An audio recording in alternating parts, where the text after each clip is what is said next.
Oke, Assalamualaikum warahmatullahi wabarakatuh. Selamat malam rekan-rekan semua. Terima kasih yang sudah nyempetin waktu nih buat hadir di sesi kedua kali ini. Sesi kedua kali ini bakal lebih spesifik, agak more technical. Jadi kalau mau bikin catatan, mau take note, silakan dari sekarang.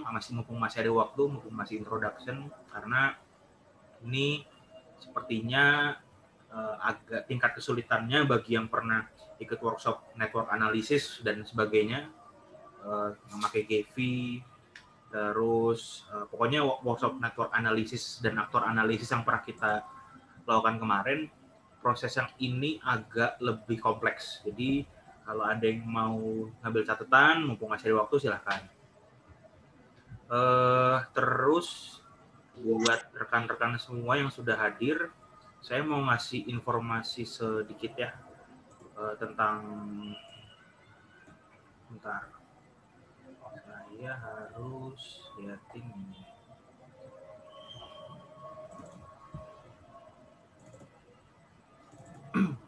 Tentang workshop yang akan diadakan minggu depan.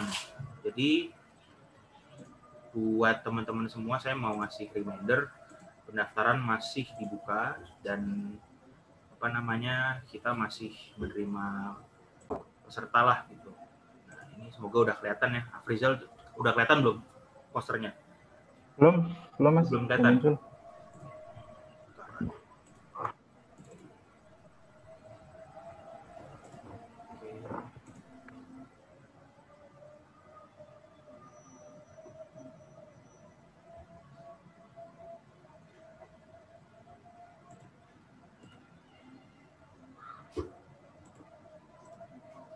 Kenapa nih kok tidak mau muncul?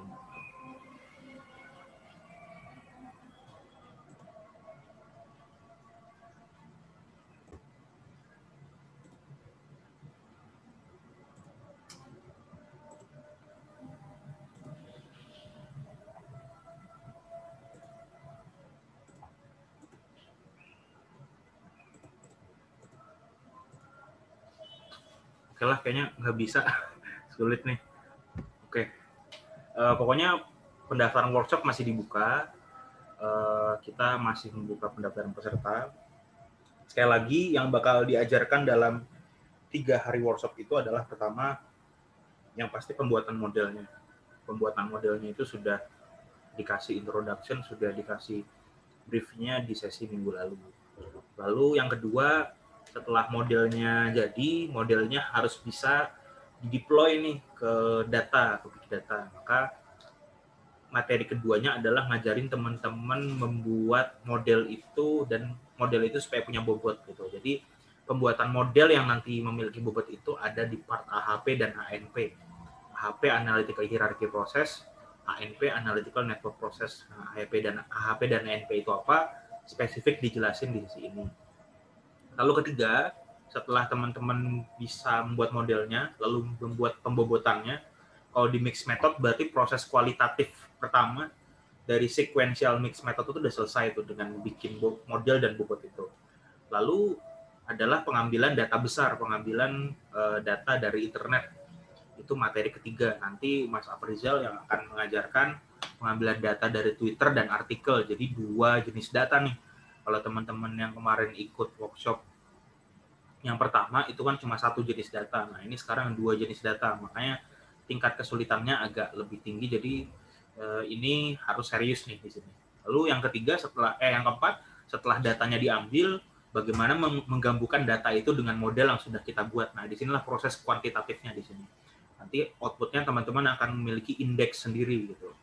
Nah, di akhirnya data yang sudah teman-teman olah menggunakan nanti Microsoft Excel itu akan diolah di Microsoft Power BI. Jadi kita akan menggunakan tools data visualization namanya Microsoft Power BI.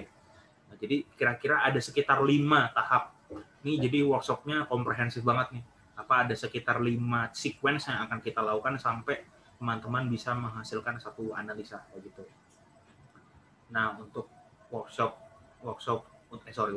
untuk sesi kali ini nanti Mas Afrizal akan spesifik jelasin soal AHP dan ANP. Paling gitu aja. Silakan Mas Afrizal langsung.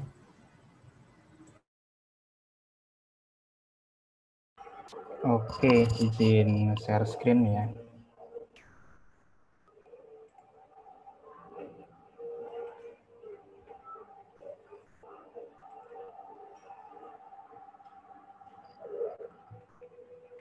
Udah kelihatan belum? Udah. Oh, bentar. Ada yang salah.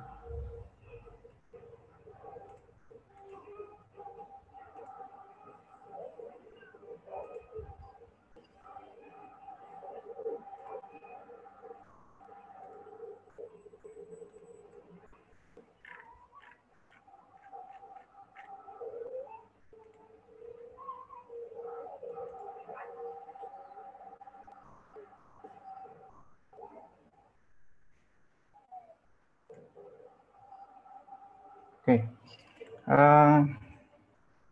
Bismillahirrahmanirrahim. Assalamualaikum warahmatullahi wabarakatuh. Selamat malam teman-teman semuanya. Selamat malam Bapak Ibu dosen yang hadir. Selamat malam senior-senior saya, baik yang di Paramadina maupun dari eksternal Paramadina. Oke, pada sesi malam ini saya dapat kesempatan untuk menambahkan apa yang sudah dijelaskan Mas Bimo pada sesi kemarin. Kalau Mas Bimo kemarin tentang secara konseptualnya udah dijelasin secara komprehensif, udah holistik dari pembuatan model sampai kemarin konsep tentang AHP dan ANP-nya ya. Nah, sesi saya kali ini akan lebih praktikal, jadi saya akan sedikit sharing ya, karena menambahkan paling nanti saya sedikit sih, nggak banyak, tentang bagaimana penerapan AHP ANP ini.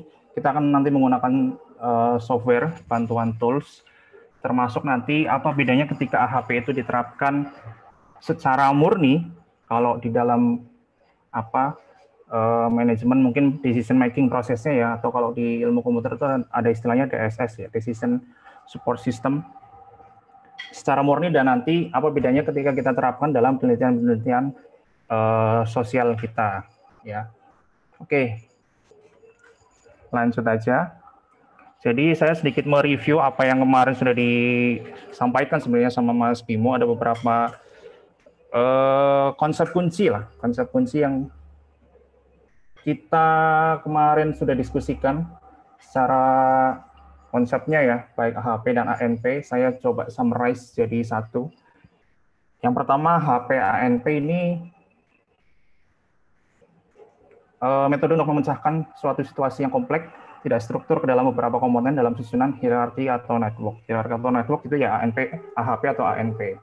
Jadi kata kunci yang pertama itu situasi yang kompleks dan tidak terstruktur. Nah, tidak struktur ini kan memang menjadi ciri khas, salah satu ciri khas dari big data ya. Makanya kenapa kita menggunakan AHP ANP dalam pengolahan big data ya, memang dia mampu untuk menstruktur sesuatu yang kompleks yang tadi tidak struktur menjadi terstruktur. Nah, yang kedua, memberi nilai subjektif tentang pentingnya setiap variabel secara relatif dan menetapkan variabel mana yang memiliki prioritas paling tinggi. Jadi dalam proses AHP ANP itu nanti kita perlu menjustifikasi mana variabel yang memiliki skala prioritas lebih penting dibanding variabel-variabel yang lainnya. Di situ ada kata kunci juga subjektif, tapi yang kemarin sudah kita diskusikan juga subjektif dalam artian sebisa mungkin kita melimitasi kesubjektifan itu. Ya, sebisa mungkin kita rasional, sebisa mungkin kita tetap ilmiah. Karena memang pada dasarnya nanti waktu kita menjustifikasi, membandingkan perpasangan ya, nanti ada stepnya namanya pairwise comparison, membandingkan perpasangan memang ya subjektif, jadi sesuai dengan inputan apa yang kita mau.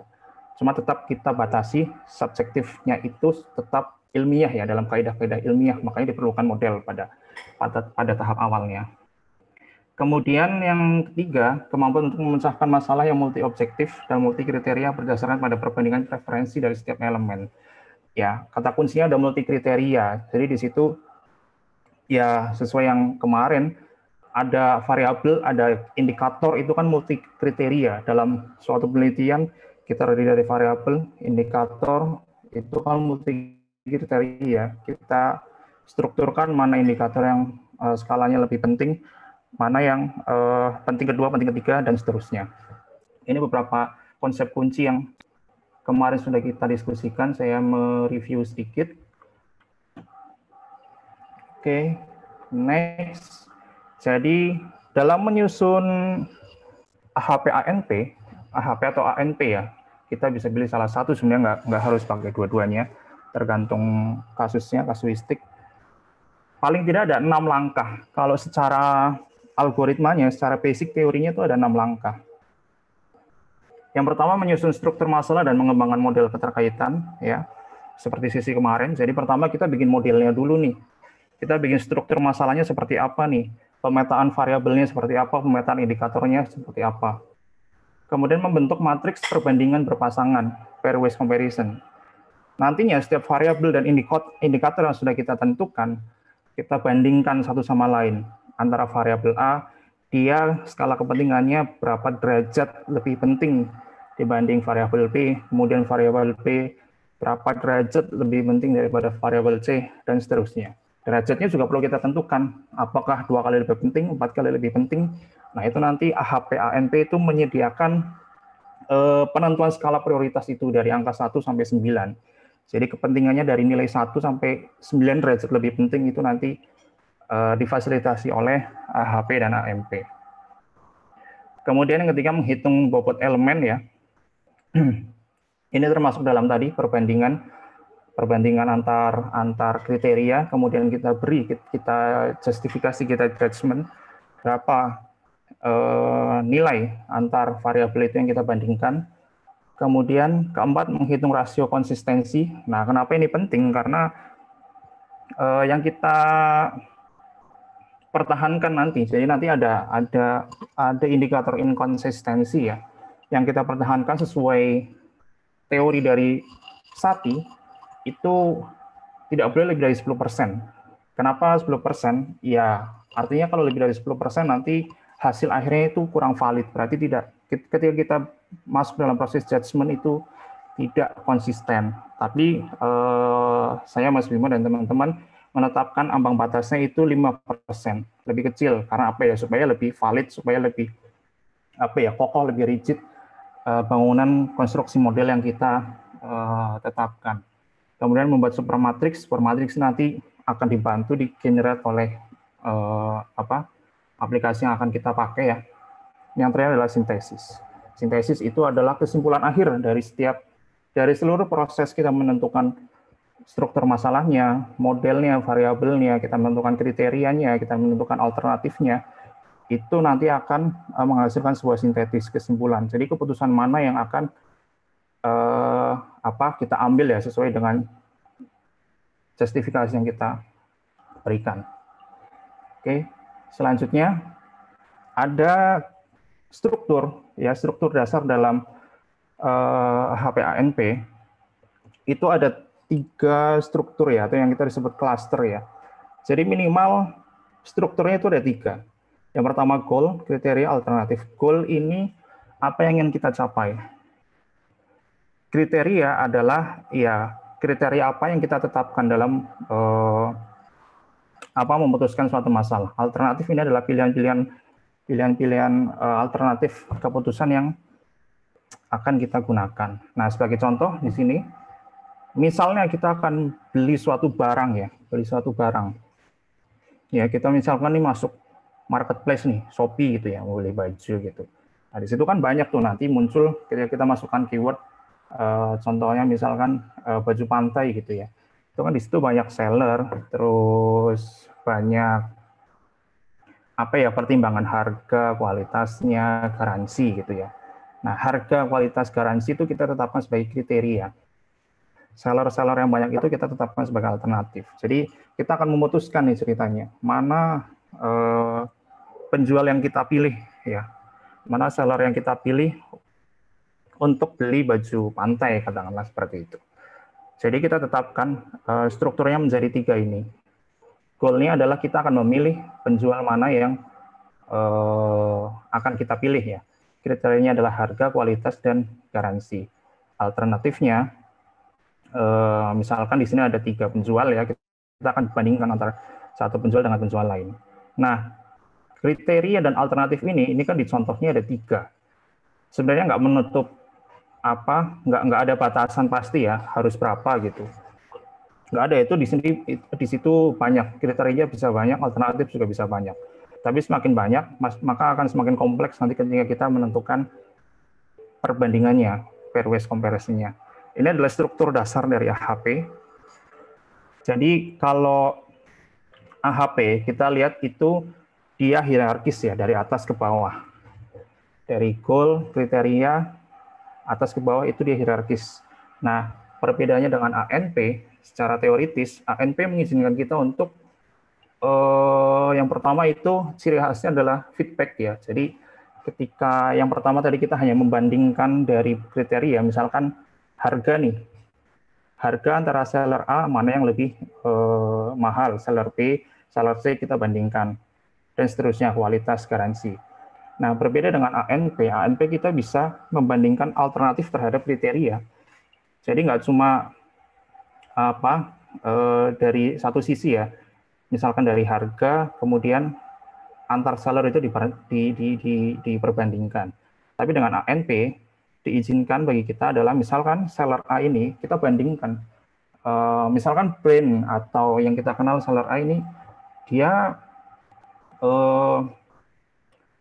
terkenal dengan harganya yang mahal tapi kualitasnya bagus, terus garansinya juga oke, garansi yang diberikan. Jadi kita berhak untuk membandingkan feedback ya, nggak satu arah dari alternatif ke kriteria. Ini yang disebut feedback. Kemudian ada juga loop yaitu dia membandingkan di dalam cluster terkait ya. Kalau kita lihat di sini ada tanda panah melingkar, itu berarti dia tanda loop.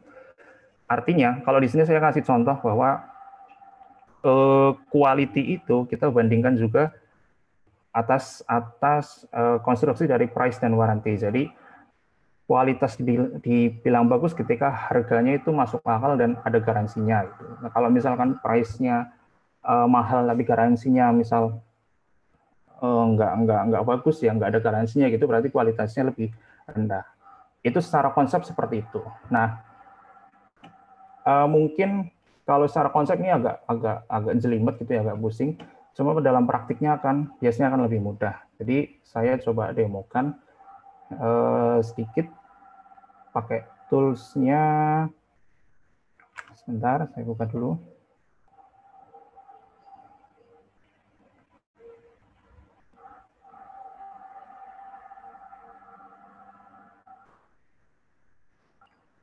Oh, belum kelihatan ya. Share lagi.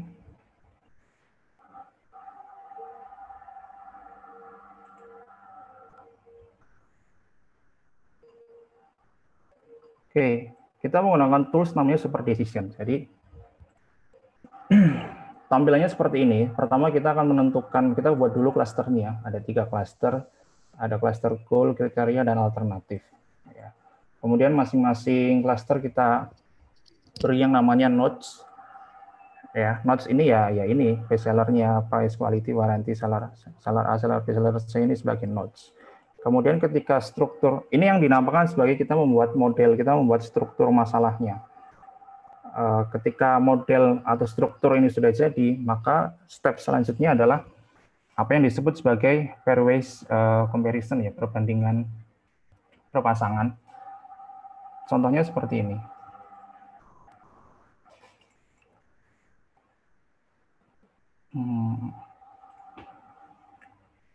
Terstruktur pertama untuk menentukan best seller, kita perlu menentukan kriteria mana yang perlu kita prioritaskan dulu. Sebagai contoh di sini saya menjustifikasi bahwa kualitas bagi saya adalah prioritas yang pertama. Terus habis itu harga, baru garansinya ya. Nah, maka saya tentukan bahwa pertama kualitas itu 2 derajat lebih penting daripada harga. Saya kasih kalau yang sorry Zal. Oke. Ini layarnya belum ganti ke pairwise-nya. Oh, sorry. Berarti harus di share lagi ya.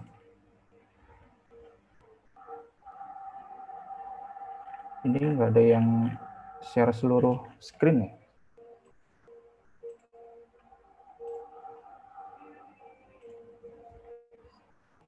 Oke. Jadi ketika kita menetapkan pairwise-nya nanti akan muncul window baru ya. Jendela baru, tampilannya seperti ini. Kita akan membandingkan pertama kriterianya. Tadi ya ketika kita memilih best seller itu apa yang skala prioritas mana yang kita pentingkan dulu. Tadi saya menentukan bahwa kualitas itu menjadi skala prioritas paling penting, maka saya tetapkan dia 2 derajat lebih penting daripada harga. Kemudian otomatis kualitas harus 4 derajat lebih penting daripada garansi. Ya. Nah, ini kita perlu mempertahankan inkonsistensinya. Kalau di sini kita lihat inkonsistensinya 0% berarti perfect, berarti sempurna. Yang perlu kita pertahankan kan tadi kita tetapkan ya. Kalau dalam penelitian kita biasanya di bawah 5%. Sebagai contoh, bagaimana inkonsistensi terjadi? Sebagai contoh, misalkan gini, kita punya 3 variabel nih, variabel A, variabel B, variabel C.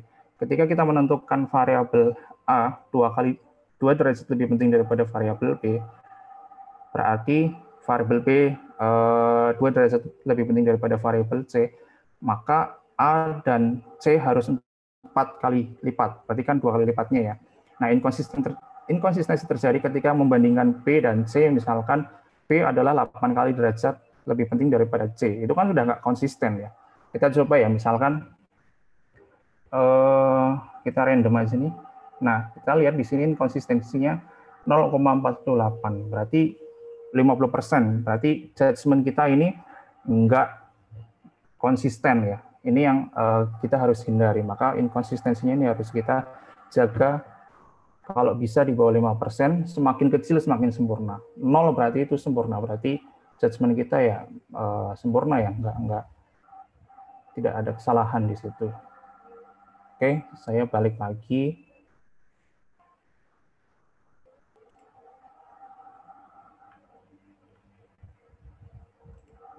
Ke super decision. Kemudian hal yang serupa juga kita lakukan untuk alternatif ya. Nanti untuk harga dibandingkan seller A, seller B, seller C, secara harga mana yang lebih mahal, kualitas misalkan mana yang lebih bagus dan seterusnya. Ketika seluruh pairwise comparison itu sudah terbentuk, kita sudah justifikasi, maka kita bisa mengambil sintesisnya. Ini harus di-share screen lagi ya.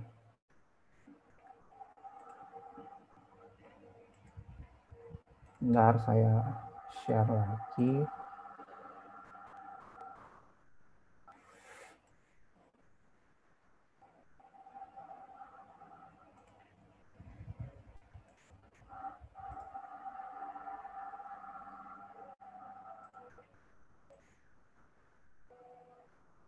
Mana sintesis?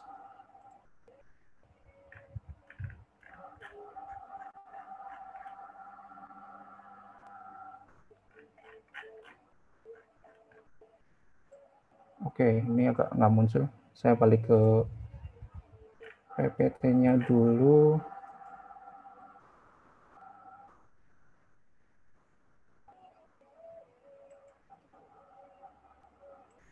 Jadi ketika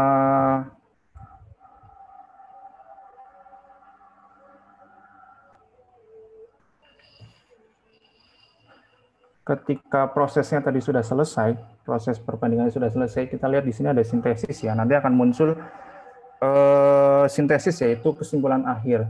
Berdasarkan tadi kriteria yang sudah kita tetapkan, judgement yang sudah kita tetapkan, maka sistem akan menggenerate, dia akan merekomendasikan seller B atas segala pertimbangan yang sudah tadi kita inputkan ya ke super decision.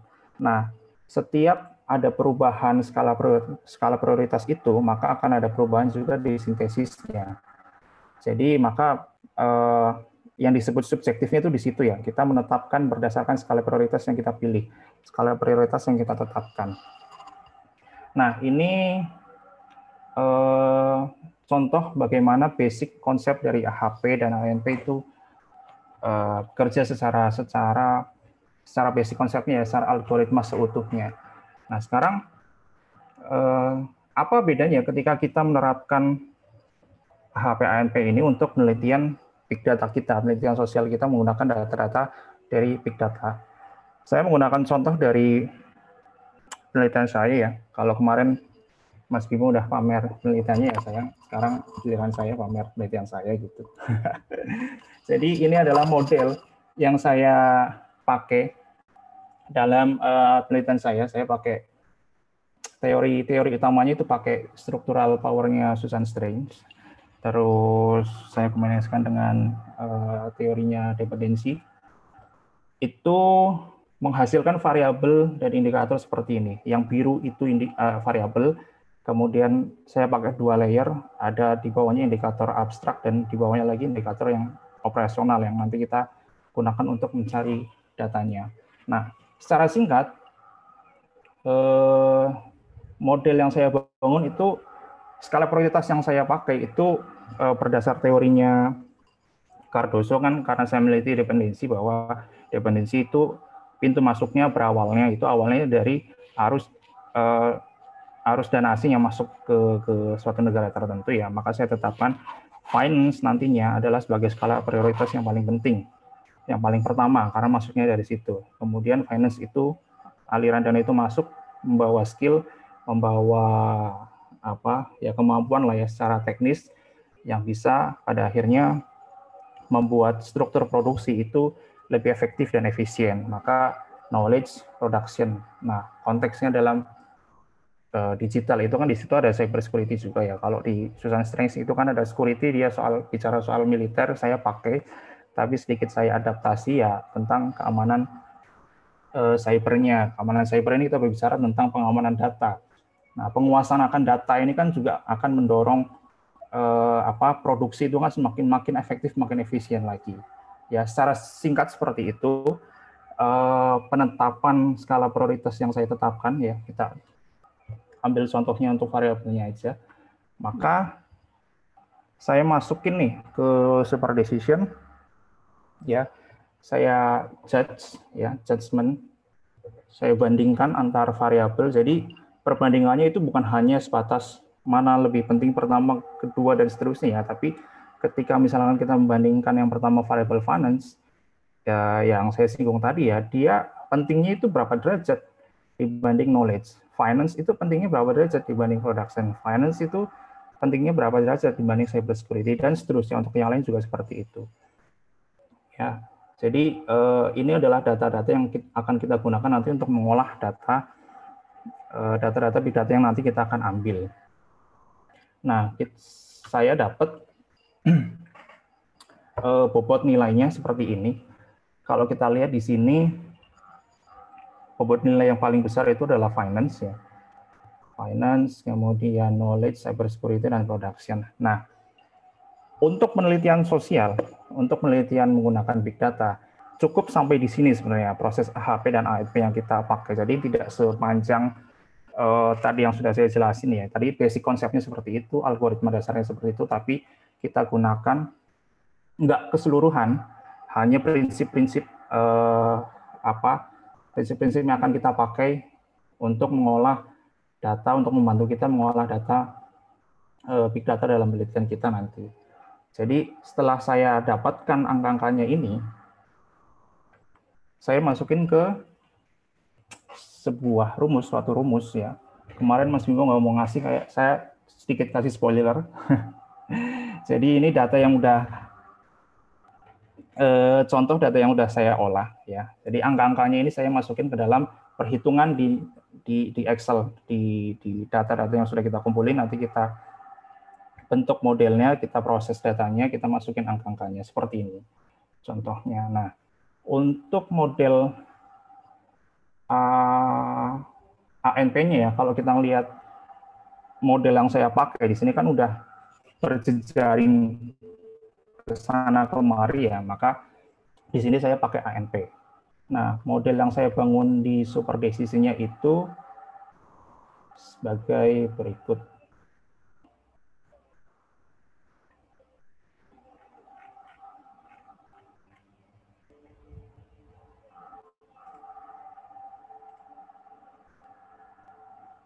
Oke, ini contoh model ANP yang saya bangun. Jadi ada sedikit modifikasi ya, ada sedikit modifikasi. Ketika tadi ada alternatif, ada kriteria, kita sedikit adaptasi menjadi variabel dan indikator-indikator di bawahnya ya. Ini hanya sebagai sampel aja, sebagai contoh. Nah, nanti cara membangun konstruksi modelnya ini kayak gimana, mungkin nanti dibahas di workshop ya, Mas, karena memang butuh waktu kalau kita mau bahas ini ya. Di workshop itu kan nanti waktunya lebih panjang, jadi nanti lebih terstruktur, lebih jelas kita pandu dari awal menurunkan teori itu menjadi model, terus model itu masuk proses AHP, ANP, dan seterusnya. Oke, saya balik lagi ke PowerPoint. Nah, dari perhitungan ini, terus apa nih end product-nya gitu ya? Apa insight yang saya dapat gitu? Oke. Nah, ini adalah contoh salah satu olahan data ya, salah satu insight yang saya dapatkan setelah pengolahan data itu sudah selesai ya. Dari modelnya, dari indikator, terus kita ambil data, kita hitung. Hasil akhirnya salah satu yang saya buat adalah soal indeks dependensi. Jadi kalau dari sini kita bisa melihat bahwa saya bisa mengcapture paling tidak ada 4 negara besar yang cukup terlibat penting ya dalam ekonomi digital di Indonesia. Dan dari keempat negara itu ya memang China sebagai pihak yang paling besar ya, paling berpengaruh di ekonomi digital Indonesia. Terus kemudian kita breakdown lagi. Kalau dilihat di sisi kanan misalkan ada production, kita lihat ini angkanya cukup besar ya, 90%. Kalau misal kita membaca dari artikel gitu ya, dari statement para tokoh itu kan salah satunya Yusuf Kala waktu itu, waktu masih menjabat sebagai wakil presiden, beliau kan pernah bilang 90%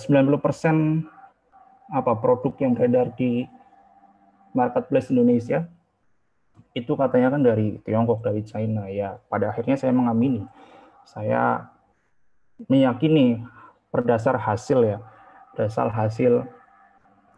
data yang sudah saya coba buat strukturnya, memang pada akhirnya ya menghasilkan insight seperti itu. Jadi kalau dibilang itu mungkin cuma sentimen gitu ya, sentimen terhadap negara tertentu, terhadap suku tertentu, ya enggak, datanya kan memang seperti itu. Kita bicara datanya seperti itu. Jadi data yang kita hasilkan secara lebih ilmiah itu bisa bunyi. Tadi kalau misalkan kita lihat bobotnya, di sini kan bobotnya production itu sebenarnya paling kecil ya, tapi pada akhirnya tidak menunjukkan bahwa itu hasil akhirnya. Setelah proses pengolahan data, justru menunjukkan production ini cukup besar. Jadi kenapa kita harus menggunakan pembobotan itu ya dalam super decision? Yaitu salah satunya karena big data itu kan datanya pertama tidak terstruktur dan volume datanya itu kita nggak bisa prediksi. Sekarang kalau kita tidak menggunakan pembobotan, itu yang terjadi hanya banyak-banyakan data. Jadi misalkan di sini saya ada 4 variabel A datanya yang paling banyak, itu dia akan nanti jadi dominan ya dalam penelitian itu. Nah, itu kenapa pentingnya kita menggunakan pembobotan, bahwa ada skala prioritasnya, jadi hasil akhir yang kita gunakan nanti kita bobotkan. Seperti itu. Kemudian dari sini kita juga bisa dapat data insight bahwa pengaruh China besar, tapi siapa? China-nya itu aktornya siapa? Saya dapat ya tidak lain tidak bukan memang Jack Ma, dia exposure-nya cukup tinggi di situ. Kalau kita lihat di bawahnya itu ya, di season tree-nya, kita bisa mengcapture nih, kita bisa mengekstraksi data-data yang saya ambil. Nah, data yang saya ambil itu data-data media massa ya, konten-konten berita selama 10 tahun terakhir, dan jumlahnya kalau nggak salah itu ada 10.000 data yang saya ambil. Jadi kalau ada yang bilang ya, misal berita itu kan bisa jadi sudah dirubah gitu ya, atau tergantung siapa yang membuat berita. Ya memang betul seperti itu. Tapi kan kita perlu juga, kita bisa melakukan triangulasi datanya ya. Misalkan data yang kita ambil itu jangan terlalu sempit. Misalkan jangan 1 bulan, 2 bulan tertentu. Jangan cuma dari satu media massa gitu. Nah itu kita hal-hal triangulasi seperti itu yang bisa kita lakukan. Kemudian setelah hasilnya selesai, misal kita juga perlu apa namanya ya, mengkalibrasi ya, mengkurasi benar nggak sih data yang kita olah memang nyatanya seperti itu gitu. Misalkan dalam penelitian saya, ketika hasil akhirnya itu bilang bahwa Singapura berpengaruh besar, apa iya sih? Kita perlu cek datanya, misalkan data ekspor impornya memang apakah paling besar dari Singapura. Nah itu perlu ada proses kualitatifnya seperti itu. Jadi waktu membangun model tadi kita sudah masuk kualitatifnya ya. Kualitatif, kita bikin kajiannya, literatur reviewnya, kita bikin modelnya dari teori-teori, kemudian kita masuk prosesnya, kuantitatifnya, kita hitung bobotnya dan lain sebagainya. Setelah end productnya selesai, hasil akhirnya selesai, kita juga bisa melakukan kajian kembali, apakah betul memang data yang sudah kita dapatkan itu sesuai dengan realitanya. Oke, seperti itu ya. Terus kalau kita lihat ini yang atas juga bisa kita lihat datanya. Kalau sekarang ditanya, misalkan dalam konteks penelitian saya, gimana kalau supaya kita bisa mengurangi dependensi itu gimana caranya? Saya bisa menjustifikasi di sini bahwa pada akhirnya ya memang harus sektor-sektor finance ini harus di-cut dengan negara induknya ya. Kalau kita bicara core periphery di sini kan core-nya China, periphery-nya Indonesia misalkan. Nah, kata Marx itu kan memang kalau kita mau keluar eksploitasi ya harus memutus hubungan dengan negara core-nya gitu ya. Secara teoritis kan seperti itu, tapi memang pada kenyataan di lapangan memang butuh penyesuaian kebijakan ya. Tapi memang yang harus dilakukan berdasarkan olahan datanya juga seperti itu. Mau nggak mau dari hulunya ini harus kita cut dulu nih. Sekarang kalau misalkan ada kampanye, ayo UMKM berdayakan UMKM gitu misalkan, supaya produknya bisa bersaing gitu ya. Kalau mereka mau kerja sampai muntah-muntah pun kalau dari hulunya ini ya, kalau gempuran dana-dana asing masih masuk ya mau gimana, kita nggak bisa independen dalam hal ekonomi digital di Indonesia. Nah, oke, mungkin itu sedikit yang bisa saya share. Jadi yang ingin saya garis bawahi, highlight-nya itu sebenarnya proses AHP ANP itu adalah satu step dalam melakukan analisis, dalam mengolah data penelitian kita. Jadi tidak serta-merta semua step dalam AHP ANP itu kita pakai semua. Tapi prinsip-prinsip yang penting yang kita butuhkan dalam penelitian itu yang kita ambil, yang kita pakai untuk membantu proses dalam pengolahan data. Demikian Mas Bimo, saya kembalikan lagi. Saya tutup. Assalamualaikum warahmatullahi wabarakatuh. Waalaikumsalam warahmatullahi wabarakatuh. Oke, terima kasih Pak Faisal. Penjelasan yang komplit ya. Jadi dari bagaimana mengkonstruksikan model dan merangkai jaringan antara variabel dan indikatornya sampai gunanya apa sih kita bikin jaringan model seperti itu, gunanya apa sih bikin AHP dan ANP. Ternyata gunanya adalah karena kita hidup di era yang kalau dulu diplomat atau intel itu kesulitan informasi. Tapi kalau sekarang era yang kita hadapi adalah kita overload information. Jadi terlalu banyak data, terlalu banyak informasi, sehingga manusia peneliti, apapun profesinya yang berhubungan dengan pengambilan keputusan akan kesulitan nih mengambil informasi karena dia tidak memiliki framework dalam alam pikirnya gitu. Jadi dengan kita membuat model, kita bisa tahu seberapa banyak pun informasi yang kita punya, dia akan masuk dalam satu kerangka. Jadi nanti endingnya itu sudah kontekstual. Ya, tadi yang Mas Afrizal jelaskan itu sudah sangat mewakili fenomena yang terjadi kalau sekarang itu, apalagi di ilmu sosial ya, yang jadi perang itu adalah big data gitu, big dataan. Pokoknya saya nih ahli SNA gitu, saya bisa ngambil data Twitter gitu, seolah-olah itu udah big data gitu, padahal mah itu cuman pengambilan data tok gitu, tapi belum sampai analisis. Nyambung sedikit, makanya di 2 intimate session kali ini kita mau ngasih awareness nih bahwa apa yang orang-orang pahami tentang pengolahan big data itu tidak sesempit itu gitu. Kalau kata Sujio tadi itu tidak sebercanda itu gitu. Nggak sebercanda kita ngambil data kalau pakai tools GV itu apa buat bikin SNA selesai gitu. Ternyata tidak seperti itu. Paling begitu. Ada yang mau didiskusikan?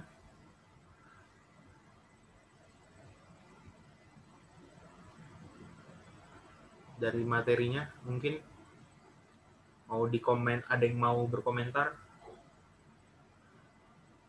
Mungkin saya mau tanya sedikit, Pak Bimo. Silakan, Mas. Itu tadi kan kalau kriterianya 1 tuh, berarti kalau nanti kriterianya bisa diturunkan lagi, misal jadi banyak. Jadi mungkin goals-nya itu jadi kriteria, misal kriteria 1 terus diturunkan lagi jadi kriteria 2, jadi variabelnya jadi lebih banyak lagi, dan goals-nya itu bisa jadi apa? Dan goals-nya muncul goals baru lagi kayak gitu juga bisa ya, Mas? Jadi tambah ribet dong nanti. Atau kalau kayak gitu gimana tuh? Gimana, Mas Afrizal? Sebenarnya konteksnya kalau goals itu kan kita menentukan determinan variabelnya, Mas, menentukan ya skala prioritasnya mana yang paling penting gitu. Jadi sebenarnya goals ya 1, apa yang mau kita tuju gitu. Secara teoritis HP dan ANP-nya juga memang goals-nya itu memang cukup 1 gitu. Yang bisa diperbanyak apa? Yang bisa diperbanyak adalah kriteria dan alternatifnya. Gitu. Jadi multi atributnya ya. Ini kan salah satu jenis algoritma MDMA kalau nggak salah, itu secara struktur keilmuannya itu multiple decision multi atribut kalau nggak salah itu singkatannya. Jadi multi atributnya itu bukan di goals-nya tapi di kriteria dan alternatifnya. Goals-nya ya 1, yang namanya tujuan kan apa ini yang mau kita capai kan gitu. Jadi itu goals-nya tetap 1, Mas. Cuma nanti ada sedikit apa ya, modifikasi mungkin ya, modifikasi ketika kita menerapkan model yang udah kita konstruksikan ya di awal, terus kita masukkan, nanti kan ada variabel indikator tuh. Nah, nanti penerapan di dalam super decision-nya, aplikasi yang kita pakai itu sedikit ada modifikasi di situ. Jadi nanti dalam apa yang paling bawah alternatifnya itu ya kita sedikit modifikasi, nggak 1 klaster tapi klasternya nanti banyak. Nah, dalam klaster itu nanti ada nodes itu ya indikator-indikator turunan dari variabelnya. Secara teknis gitulah. Oh iya, berarti bisa dibilang kalau goals-nya itu kalau misal di makalah itu kayak ini ya, apa masalahnya ya, rumusan masalahnya, satu masalah yang mau diteliti itu dia yang jadi goals kan. Nah kalau misalnya rumusan masalah ada 2, maksudnya itu jadi turunannya gitu loh, Mas. Jadi untuk gini, gimana ya?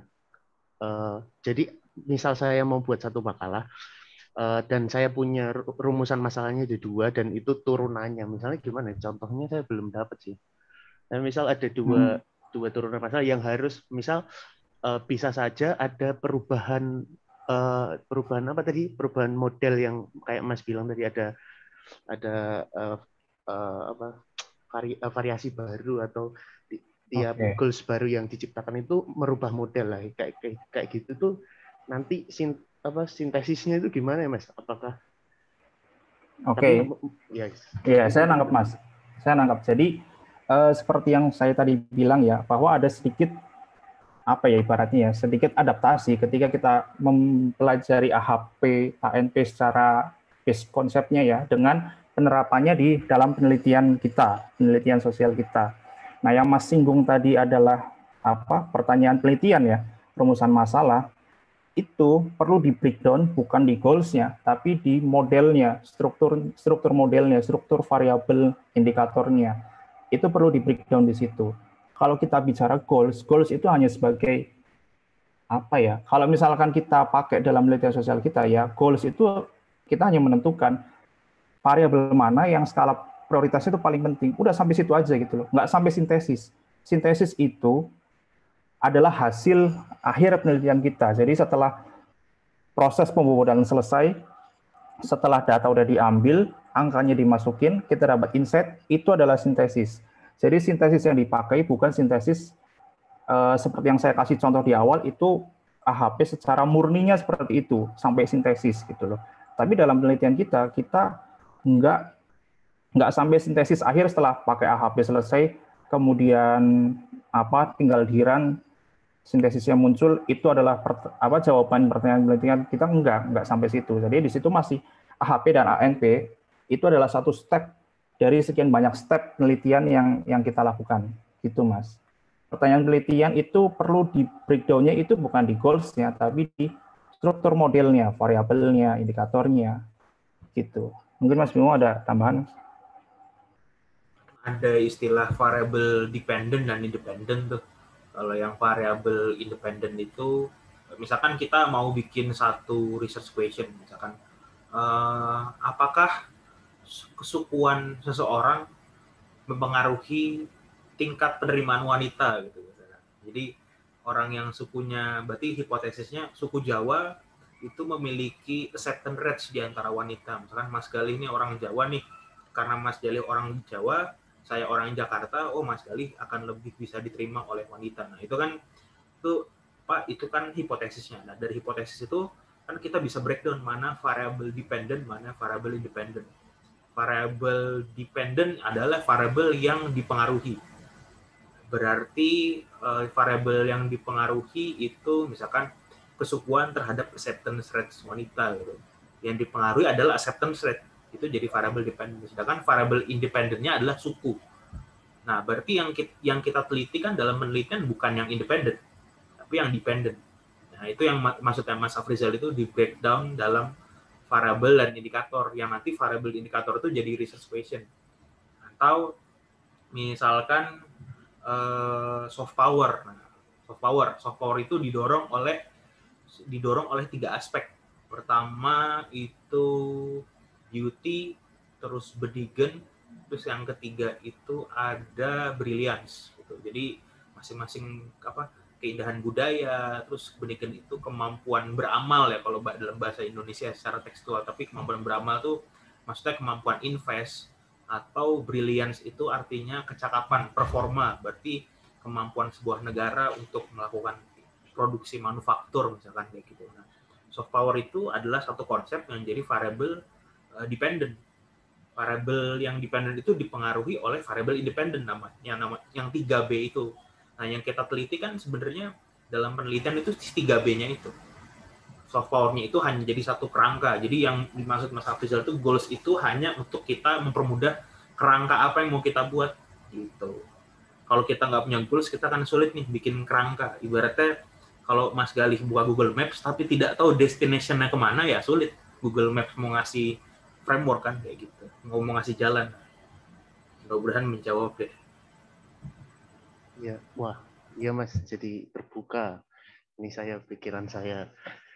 Jadi ini tuh dipakai buat ini ya, mengolah dari raw data hingga data itu dapat insight kan. Bukan seolah-olah ini tuh jadi penelitiannya itu enggak, tapi ini tuh jadi satu langkah untuk melengkapi penelitian itu, untuk membedah data yang tadi, karena sekarang itu udah overload information, jadinya banyak kayak gitu kan. Makanya kita pakai ini untuk mempermudah kita dalam mengolah data kayak gitu kan Mas.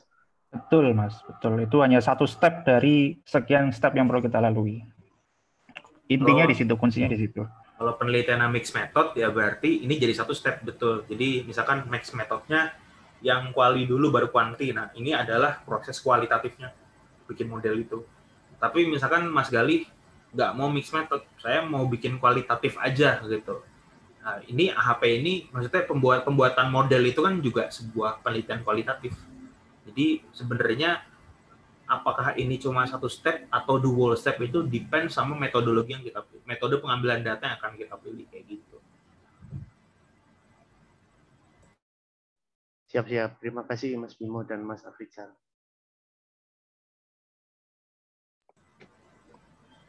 Mau masuk, Mas? Silakan, Mas. Ya, Assalamualaikum, Mas Afrizal, Mas Bim. Waalaikumsalam, Mas Bimo. Masih lama ini mau diskusi-diskusi. Sebelumnya di sini ada dua orang kolega. Itu ada Mas Khairul Amin dari HI UMKT Kalimantan Timur, Muhammadiyah Kalimantan Timur, dan senior saya juga dosen saya Gonda Dimitro. Kalau Mas Khairul Amin itu kayaknya lebih ke studi perbatasan, nanti mungkin dikonfirmasi. Kalau Pak Gonda itu ke politik Islam atau studi terorisme. Mungkin bagi beliau mungkin masih sangat abstrak ya apa yang tadi dibahas. Saya pengen masuk ke pertanyaan pribadi saya sih sebenarnya. Kemarin sempat diskusi personal sama Mas Bim tentang topik riset saya. Nah, pertanyaan saya yang muncul adalah bisa nggak sih Mas metode ini gunakan untuk data yang bukan data digital gitu. Jadi katakanlah saya ingin meneliti tentang perilaku Indonesia di Laut Cina Selatan. Nah, otomatis kan datanya adalah perilakunya itu sendiri kan, behavior-nya. Nah, itu bisa nggak itu dikuantifikasikan dan gimana caranya kira-kira? Kalau kita, tapi tetap kurang lebih datanya dari open source. Jadi mungkin dari berita kan yang kita tahu kan, karena kadang-kadang kan katakanlah patroli laut yang dilakukan oleh Indonesia. Saya ingin menghitung berapa kali patroli laut itu bentrok dengan Coast Guard China katakanlah ya. Itu kan kita tahunya dari berita ya otomatis ya, terbatas di situ. Nah itu bisa nggak sih kita jadikan sebagai data yang valid dan kita menggunakan metode itu, Mas?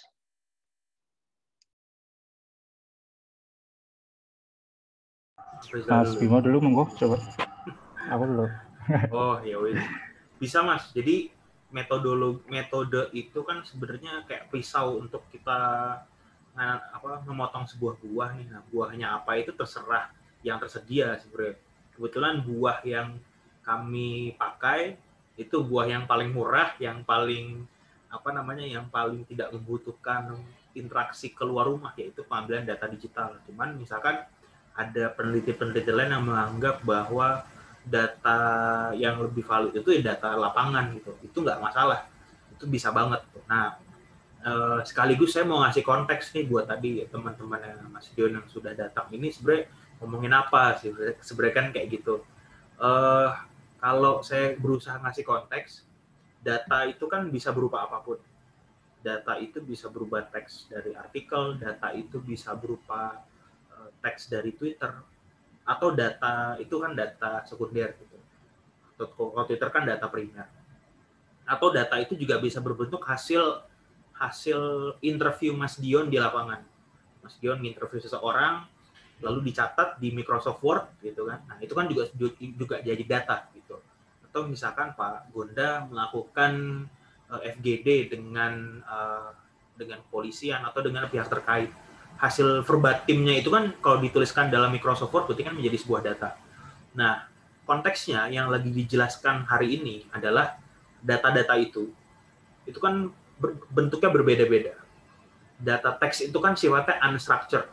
Artinya dia tidak memiliki bentuk, nggak kayak data Excel yang tabulasi, yang baris dan kolom itu unstructured. Gimana caranya merubah data unstructured itu yang tidak punya format menjadi sebuah insight? Kalau peneliti kualitatif pasti akan melakukan mungkin sintesis atau melakukan metode-metode yang saya mungkin kurang paham ya. Tapi intinya dari data yang didapatkan, teman-teman pasti akan menganalisis dengan satu teori, lalu jadi sebuah interpretasi. Kan itu hal yang umum yang dilakukan. Cuman kalau data bagaimana ceritanya, saya mau ngasih imajinasi nih.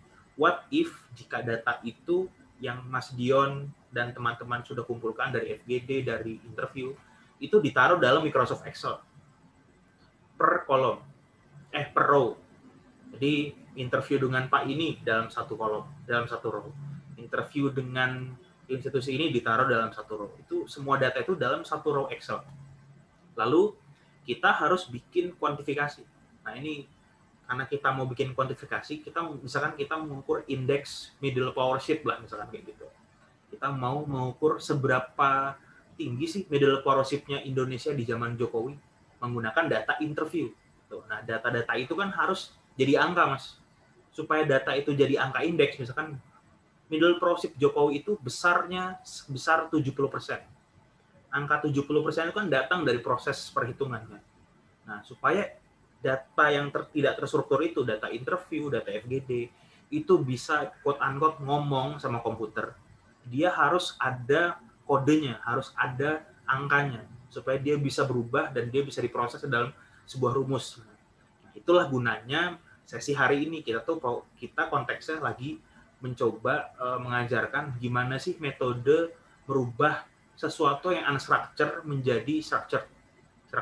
Unstructured-nya misalkan artikel, teks tekstual, verbatim menjadi structure, yaitu misalkan angka, indeks, kurang lebih gitu sih konteks yang saya mau ngasih itu aja sih. Jadi intinya data apapun bisa Mas. Yang lagi kita bahas sekarang adalah gimana merubah data itu jadi insight. Salah satu metode merubah data menjadi insight. Afrizal silakan nambahin. Iya, itu sebenarnya kalau kita ngomongin soal data ya, itu kalau kita ngomongin big data, itu kan sebenarnya sumber itu bukan cuma dari, yang sering kita bahas kan memang dari sosial media, Twitter itu misalkan, atau misalkan dari konten berita, sebenarnya nggak terbatas di situ. Kata kuncinya itu kan sebenarnya di situ unstructured ya, tadi sudah disinggung juga, jadi merubah data yang unstructured menjadi structured. Nah, kalau misalkan kita bisa punya akses ke data-data primer, katakanlah kayak misalkan pidato atau rilis atau statement atau perjanjian kerjasama misalkan, itu ya jauh lebih bagus gitu. Berarti kontekstual yang kita akan dapatkan itu jauh lebih valid ya, lebih rigid gitu. Jadi soal sumber data sebenarnya nggak ada isu, yang nggak ada problem. Semua data bisa digunakan, tinggal PR-nya adalah bagaimana ketika semua data itu kita dapat, kita kumpulin, gimana nih mengolah datanya, data-data yang tidak terstruktur itu menjadi suatu, ya balik lagi ya, suatu model, suatu struktur yang kita tetapkan. Menyesuaikan apa sih pertanyaan-pertanyaan yang kita cari, jawabannya kita cari itu apa, nah itu menyesuaikan di situ. Gitu sebenarnya ya makanya sumber data itu sebenarnya tidak terbatas pada data-data sosial media, data-data konten, tapi data-data itu adalah data-data yang tadi Mas Bimo bilang ya, data-data yang paling murah, yang paling bisa diakses dari manapun, kapanpun, siapapun bisa mengakses ke situ ya. Jadi exercise yang kita pakai data-data yang ada di digital ya, dalam ranah digital. Gitu. Kalau yang untuk yang perilaku tadi Mas, behavior tadi, katakanlah, oke saya lebih agak detail ya. Katakanlah indikatornya adalah konfrontasi katakanlah ya, face to face antara mungkin kapal KP atau militer Indonesia dengan Coast Guard Cina katakanlah ya. Yang saya hitung katakanlah selama 10 tahun terakhir berapa kali mereka itu face to face. Bukan bentrok tapi lebih ke ketegangan face to face ya.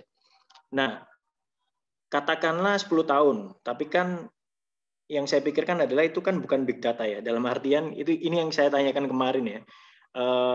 Itu kan bukan data besar. Katakanlah itu mungkin bisa dihitung dengan jari ya. Katakanlah mereka face to face itu mungkin 5 kali kayak atau 10 kali kayak dalam 10 tahun. Nah, itu masih valid nggak Mas kalau kita pakai cara yang ini? Kalau menurut saya ya, nanti mungkin bisa ditambahin Mas Bimo, kalau menurut saya itu data yang sudah terstruktur Mas, artinya itu sudah memberi insight. Face-to-face berapa kali, berarti kan udah ada baris dan kolomnya ya, berarti itu data yang sudah terstruktur, artinya data itu dipakai untuk mendukung analisis kita. Jadi kalau memang datanya sudah terstruktur, sudah memberi insight, sudah memberi informasi yang jelas, ya dipakai untuk menambah analisis yang kita pakai. Analisis yang kita gunakan, tidak menggunakan pembobotan lagi, karena itu kan sudah data-data sudah terstruktur ya, data yang tidak perlu diolah lagi sebenarnya. Itu data yang kita pakai buat menambah analisis kita, sebenarnya di situ sih. Kalau menurut saya gitu Mas. Iya Mas, paham. Jelas. Gitu.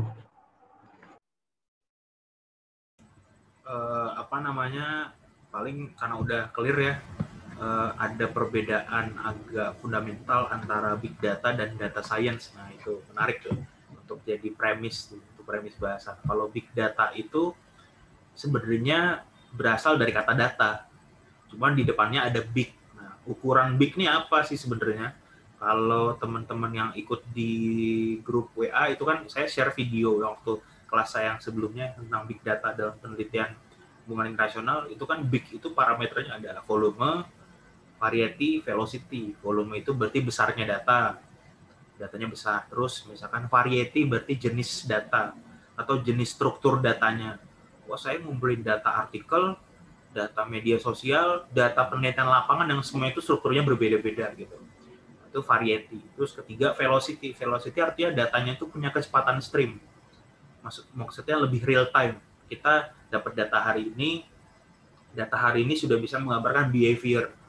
Nah, apakah setiap penelitian itu harus pakai big data? Jawaban saya tidak. Tapi yang harus dipelajari adalah setiap penelitian itu harus menggunakan data science. Nah, ini beda nih. Kalau data science itu dari nomenklaturnya sudah data plus science, artinya ilmu mengolah data. Kalau dalam fungsional, dalam dunia profesional, data science adalah sebuah ilmu untuk mencari pattern, mencari prediksi, mencari diagnosa dari sebuah data.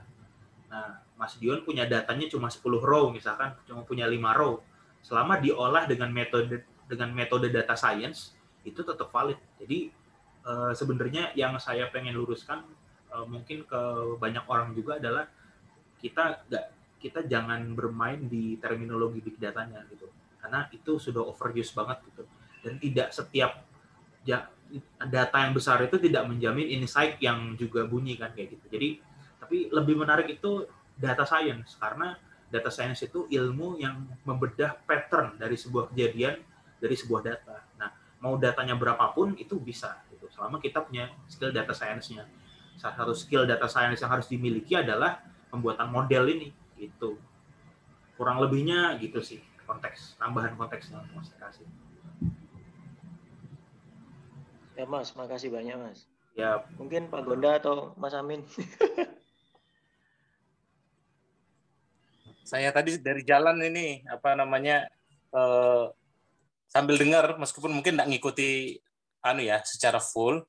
Cuman saya memang kan melihat ini kan agak kuantitatif ya kayaknya ya, model penelitiannya. Sementara selama ini kita kan lebih banyak kan kualitatif. Nah, saya yang agak paham, meskipun mungkin modelnya juga sama, tapi saya ingin tahu kalau mungkin Mas Bimantoro sama Mas Afrizal juga kenal in vivo. Nah, nanti beda menampilkan ya dengan ANH itu tadi programnya tadi dengan in vivo, yang program yang dikenalkan ini apa itu bedanya? Kan in vivo kan juga seperti itu. Kita bisa kalau mungkin dari sosial media atau mungkin dari jurnal, dari apapun, nanti kita coding, kita buat case-nya, kemudian kita tampilkan seakan-akan data yang muncul data kuantitatif. Saya bahkan dalam disertasi saya kemarin itu saya juga saya kan nulis The Development of Political Islam in Post-Reformation Indonesia.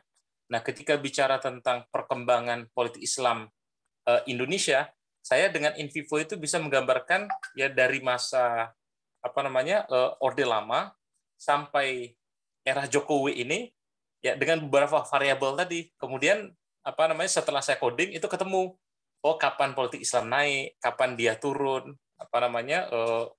variabel atau indikator yang mempengaruhi apa saja. Nah, gimana ini bedanya itu pertama, atau mungkin kalau bisa di-matchingkan nanti ya mungkin bisa dikolaborasikan. Nah, model kolaborasi antara in vivo dengan program yang ini seperti apa? Ya mungkin itu Mas Afrizal sama Mas Bimantoro. Oke, selamat datang sebelumnya Pak Gonda. Jadi in vivo ya. In vivo itu kan untuk konten analisis sebenarnya ya Pak. Salah satu temannya in vivo itu kan Max KDA. Yang saya pelajari itu Max KDA waktu saya kuliah kemarin. Tapi sebenarnya dua software ini punya prinsip yang sama, yaitu konten analisis. Dia berusaha mengkodifikasi teks-teks itu yang menjadi sebuah insight juga memang sebenarnya seperti itu. Ada coding di situ, terus nanti kita bisa melihat relasinya seperti itu ya Pak, relasinya, terus pengolahan datanya.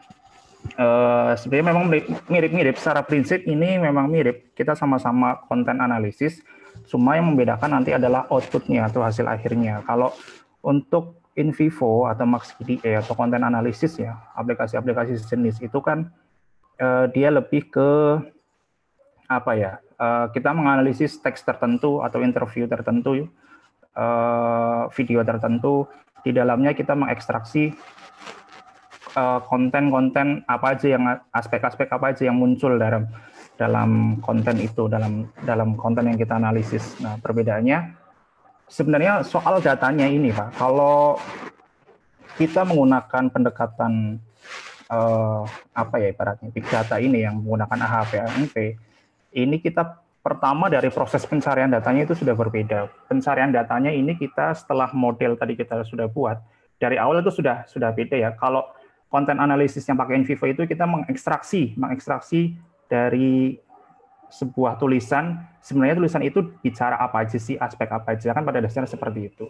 Nah, kalau untuk penelitian yang kita bahas saat ini, itu kita berangkat dari modelnya dulu. Jadi kita tentukan dulu arah penelitian kita ini akan menjadi seperti apa lewat variabel indikator itu ya tadi ya. Nah, baru di situ kita cari datanya.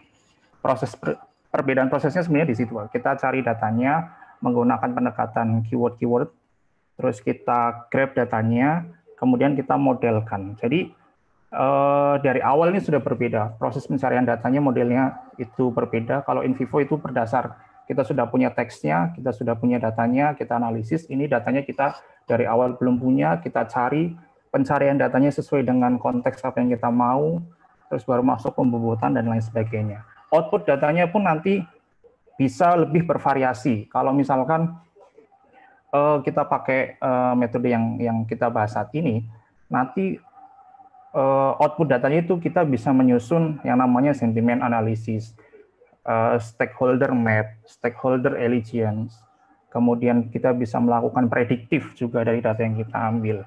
Kita bisa melihat network analisisnya. Output datanya itu lebih variatif, lebih beragam dibanding dengan konten analisis menggunakan in vivo dan ya MaxQDA yang saya pakai yang waktu saya pelajari. Prinsipnya seperti itu, Pak. Perbedaannya di situ. Dari awal proses penentuan arah penelitiannya, datanya itu sudah berbeda, kemudian outputnya juga sedikit lebih variatif, bukan sedikit ya, bisa lebih bervariatif dengan analisis yang kita pakai, analytics yang kita pakai dalam metode yang kita diskusikan malam ini. Gitu. Mas, mungkin kalau ada nanti saya mungkin sangat senang kalau bisa di-share beberapa mungkin 5 beberapa itu contoh artikel ya yang menggunakan aplikasi yang ANP atau apa ini namanya? Oh, AHP ANP. Ya, nah ini mungkin saya nanti coba ingin baca-baca contoh artikel dengan model ya mungkin monggo karya Mas Bimantoro atau mungkin karya Mas Afrizal kasih link nanti ya atau mungkin PDF bisa di-share. Saya ingin coba karena kalau misalnya tadi ketika cara input data pun kok menurut saya kalau saya pribadi itu kan kita kan ketika ingin buat suatu model atau konsep pun itu kan lebih mantap kita kan ketika kita sudah misalnya in vivo itu kan kita kumpulkan mungkin 200 artikel. Kemudian saya kadang-kadang memang kalau in vivo saya gabungkan dengan Fosviewer, saya gabungkan juga dengan WordStat ya. Dengan WordStat saya kan ketemu itu kata-kata kunci. Kemudian juga kan kita kan juga bisa ngarahkan itu ketika dengan in vivo kan ada aplikasi search juga itu. Kita mau ngarahkan kemana deh. Nah, dan dalam logika saya kan kita kan tidak mungkin melakukan penelitian itu dengan ide kosong tanpa melakukan research pendahuluan terlebih dahulu. Jadi ketika kita menetapkan model model penelitian saya ini seperti ini, itu kan harus kita kan sudah ada istilahnya minimal kan sudah baca reference terkait kan dengan masalah-masalah itu. Nah in vivo kalau misalnya kok kelihatan kayaknya ini lebih bagus atau mungkin melengkapi kan sangat tertarik ini bisa mengkombinasikan kan. Nah, cuman maksudnya kan kalau jawabannya cuma sekedar in vivo konsep dulu. Yang aplikasi teman-teman ini konsep dulu, in vivo itu mengekstrak. Saya kira enggak murni seperti itu. Bahkan kan kita membuat konsep pun kan juga kita harus berdasarkan ekstrak dari berbagai macam referensi yang kita baca dulu. Justru kalau kita membuat model dari ide yang kosong, itu kan malah jadi lemah juga kan nanti. Nah, kalau saya kan ketika misalnya dengan WordStat, dengan FastViewer, dengan InVivo, gabungkan semua, itu kan kata-kata kunci sudah kelihatan itu. Bahkan kan jadi inspirasi bagi kita ketika kita ingin membuat model tadi. Artinya kan bisa ketemu juga itu sebenarnya. Nah, adapun outputnya, InVivo kan juga bisa itu. Kita misalnya dengan berbagai media sosial, kita ingin mengukur sentimennya, kita ingin seperti yang saya kan lihat pola perkembangan development of political Islam tadi, kapan dia rise, kapan dia decline, ya akhirnya kan meskipun memang kan perdebatan ya, saya dulu judul awal disertasi saya ada rise declines in the future, itu kemudian berdebat itu saya dengan pembimbing karena beberapa peneliti dan ilmu sosial memang kan mempersoalkan ketika kita ingin prediktif ya terkait dengan apa yang akan terjadi dalam ilmu sosial ini. Kita kan sebenarnya bukan, apalagi untuk penelitian ilmiah tadi. Nah, waktu itu akhirnya saya hanya menggambarkan temuan yang ada, akhirnya the shifting. Ya, saya menggambarkan ada pergeseran dan potensi pergeseran, selesai. Tapi bukan kemudian kita membaca apa yang akan terjadi ke depan tadi. Nah, saya kira akhirnya kan, mungkin karena saya belum dapat clue-nya ya yang dengan aplikasi yang baru ini. Nah, saya melihat kok akhirnya sama saja begitu ya. Makanya mungkin kalau ada contoh tulisan atau contoh artikel yang menggunakan analisis ini saya akan sangat senang itu, Mas Afrizal sama Mas Bimantoro. Oke, iya sebenarnya bukan berarti kita berangkat dari tangan kosong ya Pak. Tadi kan kita mengkonstruksi model itu dibuat dari literatur review, kajian sudah kita lakukan. Maka terbentuklah model itu sebagai awalan kita memulai riset. Jadi ya memang sama-sama berangkat dari ada ide dulu, ada kajian pustaka dulu, ada literatur review dulu yang kita pakai. Untuk outputnya memang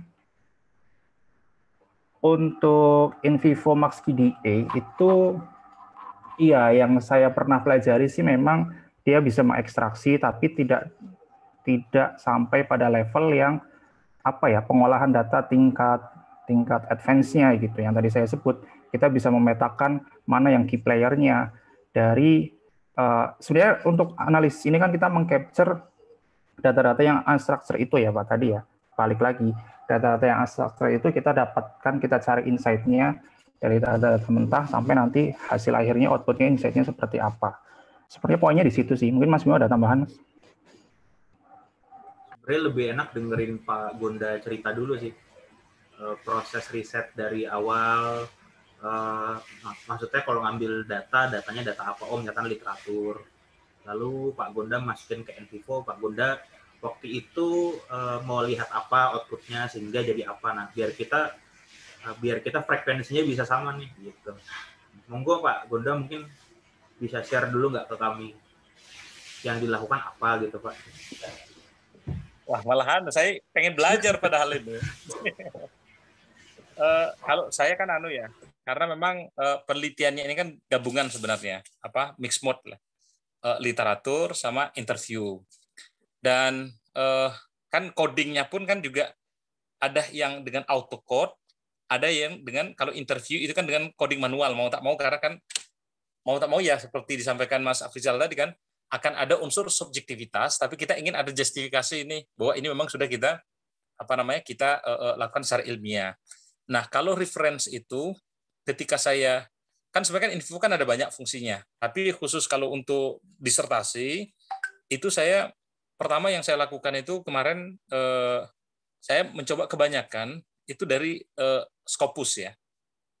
Meskipun untuk tambahan saya pakai Harzing. Jadi di Harzing itu saya ya mungkin ada setelah yang Scopus selesai itu saya coba mencari kemudian data-data yang dari Web of Science, mungkin dari Crossref dan lain-lain. Nah, tapi saya memang berusaha semaksimal mungkin ini dengan jurnal-jurnal yang bereputasi karena memang muncul bahkan waktu proposal pun itu muncul pertanyaan besar dari para penguji ya. Bahkan pas ujian disertasi pun itu juga dipertanyakan lagi oleh penguji. Ini cara menemukan reference-nya pun itu ternyata mereka pertanyakan atas dasar apa kok kenapa kita memilih reference yang seperti ini. Makanya saya ya cara yang paling aman saya mengatakan ini sudah ya reference saya mungkin 80% itu adalah dari jurnal-jurnal bereputasi, sehingga apapun nanti mungkin data-datanya secara validasi kan saya kan tidak mempersoalkan lagi. Nah, habis itu data-data tadi pertama dari Scopusnya saja, dari abstrak-abstraknya itu kemudian sudah saya masukkan itu ke First Viewer, sehingga saya kan sudah tahu petanya. Jadi tahu penelitinya siapa, negaranya mana, kampusnya apa, kemudian temuan-temuan peta-petanya itu seperti apa. Habis itu semua artikel tadi akhirnya saya download. Setelah di-download, ada yang kan tentu kan masuk ke dulu ya, Mendeley, dari Mendeley diimport ke InVivo. Nah, sebagian semuanya ini kemudian juga selain dengan InVivo, saya masukkan ke WordStat juga untuk tadi memperkuat justifikasi yang ada dalam InVivo ya yang kita temukan. Karena berarti ini sinergis nih data yang kita temukan dalam Viewer, data yang kita temukan dengan InVivo, begitu juga dengan WordStat. Meskipun saya ngakui ya ketika proses tadi kan karena memang kan ada sangat banyak artikel-artikel, reference disertasi saya mungkin lebih 300 jurnal ya. Lebih 300 jurnal. Kan mau tak mau kan sekarang kan ada unsur subjektivitas kita. Itu mau ngarahkan ini kan kemana. Nah, di sanalah kan ada tools dalam InVivo itu yang search tadi. Ya kita arahkan saja search-nya. Ketika mengcoding ya kita coding sesuai dengan keperluan kita saja. Ya, meskipun tadi mungkin codingnya adalah coding dengan autocode. Jadi auto-coding, tapi diarahkan kemana? Nah, itu tadi sesuai memang mungkin dengan posisi subjektivitas kita sebagai peneliti. Nah, saya kira-kira modelnya seperti itu. Jadi, temuan-temuan yang ada ya sebagian memang saya tampilkan dalam bentuk cross-tab, sebagian saya tampilkan dalam bentuk chart ya untuk melihat naik turun dan seterusnya. Termasuk juga pola relasi antar aktor tadi itu kan juga dalam InVivo kan ada yang bagian untuk mind map juga kan. Jadi kita buat mind map-nya ya, sehingga peta penelitian kita itu ya kelihatan mungkin seperti yang tadi ditampilkan di awal tadi. Nah, makanya saya akhirnya masih bertanya ini bedanya di mana gitu tadi ya yang awal tadi. Makanya kayaknya saya akan sangat senang tadi kalau misalnya ada contoh artikelnya. Nah, nanti mungkin kan bisa saya secara pribadi sambil membaca nanti kan mungkin ketemu. Oh, kayak misalnya antara InVivo dengan WordStat atau InVivo dengan WordStat kalau saya lihat itu sebenarnya hasilnya sama, cuman beda dalam tampilan aja. Maksudnya WordStat itu kayaknya tampilannya itu lebih menarik. Tapi datanya kan sama, cuman bisa ketika buat model tadi relasi hubungan satu dengan yang lain kok kayaknya lebih lebih cantik begitu ya. Nah, cuman kalau dengan yang aplikasi yang baru ini, saya tertarik ini untuk tahu dulu ini. Mungkin begitu Mas Bimantoro. Berarti output dari InVivo yang Bapak grab itu lebih ke ada kuantitatifnya Pak ya, berarti ya? Dia menampilkan dalam bentuk kuantitatif, meskipun dia sebenarnya data kualitatif kan. Makanya saya kan bisa mengukur tuh kapan politik Islam naik, kapan politik Islam turun, itu berdasarkan hasil coding ya terhadap reference yang saya baca tadi. Ya. Dan itu sebenarnya kan kalau kita juga ingin misalnya meneliti dari Twitter kan pola relasi Twitter berapa banyak misalnya isu ini di di retweet oleh orang, seberapa populer dia itu kan juga bisa dilihat itu dari InVivo tadi. Ya. Artinya InVivo ini membaca data yang Bapak masukkan lalu mengeluarkan outputnya mungkin semacam trend line gitu ya, trend analisis. Ya, dan itu tadi yang memang akhirnya kan jadi pertanyaan kan ketika saya bilang misalnya pada rejim ini politik Islam naik. Nah, itu kan jadi pertanyaan. Loh, Anda kan masukkan kan hanya 300 reference. Ini dasar Anda mengambil 300 reference ini apa? Nah, di sana memang ada pertanyaan besar. Cuman saya kira kan memang kan tidak ada yang sepenuhnya objektif. Sehingga saya bilang misalnya 300 jurnal ini ya adalah 80% itu jurnal yang bereputasi. Ya sehingga menurut saya secara validasi data yang mereka kumpulkan itu ya kita tidak ada masalah lagi. Beda kalau kemudian kita mengimport datanya mungkin dari Google Scholar misalnya. Itu kan mungkin jadi pertanyaan, loh ini kok jurnal-jurnal yang secara reputasi kan masih ya dipertanyakan kok bisa kemudian dijadikan sebagai data main data kita. Nangkep Pak. karena frekuensinya udah sama, saya enak nih bisa share perspektifnya. Jadi menurut saya perbedaan antara tools yang Bapak pernah pakai di disertasi Bapak sama apa yang tadi Mas Afrizal share, Super Decision Pak nama toolsnya. Tools Super Decision itu menggunakan metode Thomas L. Satie, AHP, dan ANP. Jadi AHP dan ANP itu metode, nama toolsnya Super Decision. Nah, perbedaan saya bahas yang sama dulu Pak. Ada nggak sih poin yang sama antara Super Decision sama NVivo? Nah, jawabannya ini berbeda Pak. Perbedaannya di mana? Kalau di NVivo itu untuk data processing. Jadi kalau tadi dari cerita Bapak kan punya 300 jurnal ya. 300 itu Bapak proses di NVivo. Nah, itu kan data processing, lalu mengeluarkan output. Nah, kalau Super Decision ini untuk data pre-processing. Jadi ada kata pre di situ, Pak. Nah, artinya sifatnya Super Decision dan NVivo itu komplementari, saling melengkapi. Misalkan tadi Mas Afrizal bikin model dependensia, bikin menentukan variabel dan indikatornya itu kan seperti yang tadi Bapak bilang, itu nggak mungkin kalau kita tidak baca literatur. Nah, supaya Mas Afrizal bisa mengkonstruk model itu dengan tepat, dia butuh kata-kata kunci. Nah, kata-kata kunci itu bisa didukung sama NVivo. Kebetulan, kita kan nggak pakai NVivo nih Pak, pas di Paramadina kita baca literaturnya aja, dan kita mensintesiskan sendiri. Karena mungkin level yang kita baca mungkin nggak nyampe 300 juga, karena mungkin cuma berapa puluh lah, mungkin nggak lebih dari 100 gitu. Nah, jadi Bapak karena kompleksitas datanya besar, jadi Bapak menggunakan tools processing itu. Sedangkan kalau Super Decision ini itu data pre-processing. Nah, jadi dia membentuk modelnya datang dari keyword-keywordnya bisa datang dari NVivo. Tapi apakah orang yang sudah menggunakan NVivo itu harus menggunakan Super Decision? Menurut saya enggak. Jadi Bapak bisa stick to the plan Bapak nyaman dengan NVivo, menurut Bapak sama saja, dan tidak pakai ini Pak, karena itu sebenarnya Bapak sudah melakukan processing data. Nah, 300 jurnal yang Bapak kumpulkan, terus Bapak bikin keywordnya, codingnya, itu sebenarnya Bapak udah mengerjakan satu kerjaan Super Decision. Kebayang nggak Pak maksudnya Pak? Jadi Bapak sendiri itu setelah melakukan Super Decision-nya Pak sebenarnya. Bapak melakukan pre-processing-nya. Nah, itu perbedaan pertama nih Pak antara tool Super Decision sama NVivo. Sekali lagi, itu NVivo menurut saya ada di processing, Super Decision ada di pre-processing. Jadi sifatnya dia melengkapi. Kalau orang yang dengan kemampuan grabbing literasi dan sintesis yang baik, harusnya dia tidak membutuhkan Super Decision, karena dia akan dengan sangat mudah mengkonstruksikan apa yang tidak terstruktur jadi terstruktur. Perbedaan kedua yang saya pahami ya, pada saat Bapak tadi cerita soal proses penelitian, lalu Bapak ngambil data, Bapak taruh di NVivo, tadi kan saya lihat outputnya apa ya sebenarnya mau dilihat. Oh, ternyata Bapak bisa menggambarkan, Bapak mendeskripsikan kejadian-kejadian yang ada dalam data tersebut. Oh, threat Islam politik naik di tahun berapa, di aktor siapa. Nah, dalam level of analysis itu ada deskriptif, ada diagnostik, ada prediktif, ada preskriptif.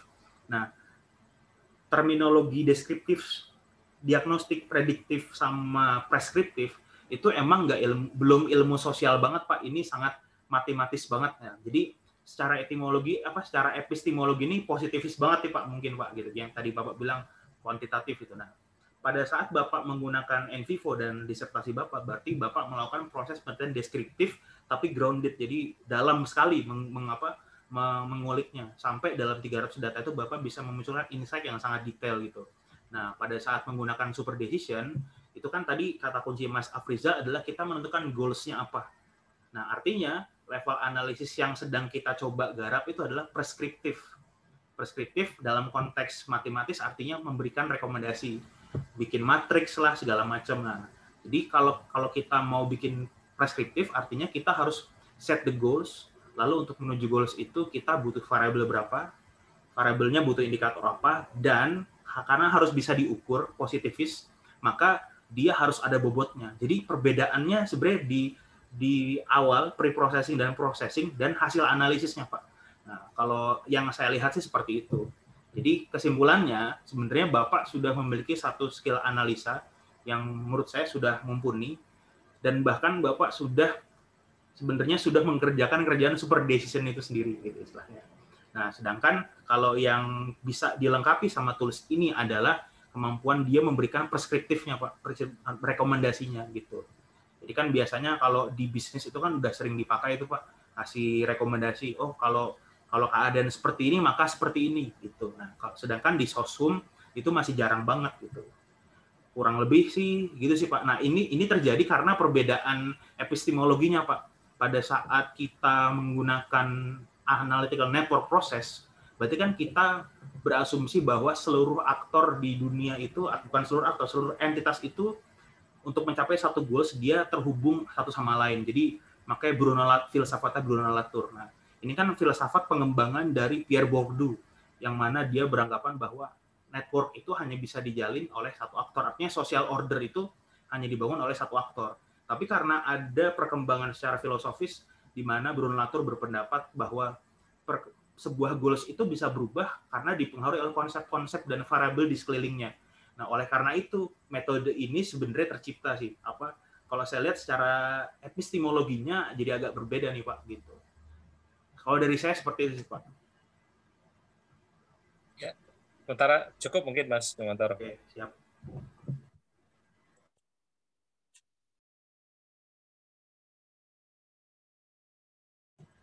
Oke. Mungkin karena Pak Gonda nggak gabung dari awal mungkin ya. Termasuk juga buku-buku yang Mas Bimo share itu mungkin kan belum terbaca sama Pak Gonda. Termasuk juga literatur contoh penerapan metode ini kan juga Pak Gonda belum punya gambaran. Saya rasa kuncinya di situ. Dan kalau nggak ada mungkin teman-teman yang tanya mungkin bisa dikasih gambaran yang kemarin itu Mas Bimo yang menarik itu, yang termasuk yang dapat proyek dari kedutaan Prancis itu. Jadi memang yang saya tangkap adalah pada workshop ini kan kita tidak berhenti pada diagnostik ya. Bahkan kita bisa masuk ke prediction sama preskripsi kan. Jadi gini Pak Gonda, ini bisa buat proyekan kita lah ke depannya. Jadi kita tidak berhenti di analisis tapi juga memberikan saran kebijakan dan sangat mantap Pak. Mungkin Mas Bimo bisa ngasih spill yang kemarin Mas yang dari kedutaan Prancis Mas. Siap. Iya, output datanya mungkin Mas. Biar ini. Ya, oke. Ini harus buka tools nih. Aduh.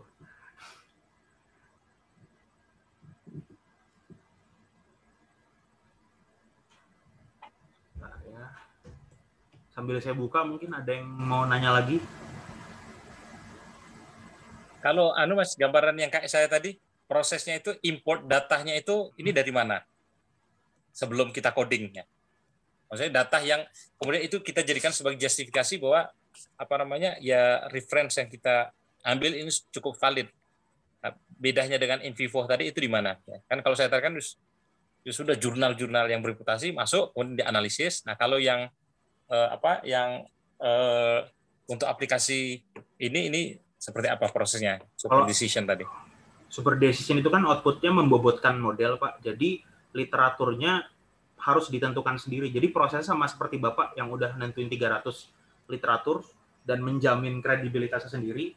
Tapi bedanya Bapak memprosesnya di in vivo, outputnya deskriptif apa yang terjadi di data itu. Nah, sedangkan kalau di super decision kita sudah punya justifikasinya, kita sudah punya datanya itu kita rubah dalam bentuk variabel dan indikator, lalu dibobotkan. Jadi sebenarnya kayak tadi Pak, bedanya cuma di processing-nya gitu. Kalau Bapak memprosesnya dengan in vivo, menghasilkan output apa yang terjadi di data itu, sedangkan super decision itu tidak memasukkan data ke dalam aplikasinya, Pak. Tapi kita menggunakan reference kita jadi model. Itu perbedaannya di pre-processing dan processing. Itu kalau di data science itu saya bikin modelnya, Bapak itu yang analytics-nya gitu istilahnya. Yang analytics biasanya yang proyeknya lebih besar, Pak. Gitu. Nah, jadi kalau saya bikin modelnya, Bapak bikin analytics-nya gitu. Nah, itu perbedaannya tuh, Pak. Kalau masih susah dipahami, saya mohon maaf ya karena ini harus agak sangat ribet untuk dijelaskan, cuman saya coba show sesuatu lah, mudah-mudahan bisa bantu ya. Tadi tuh saya belum bisa ini. Nah, ini harusnya udah kelihatan ya.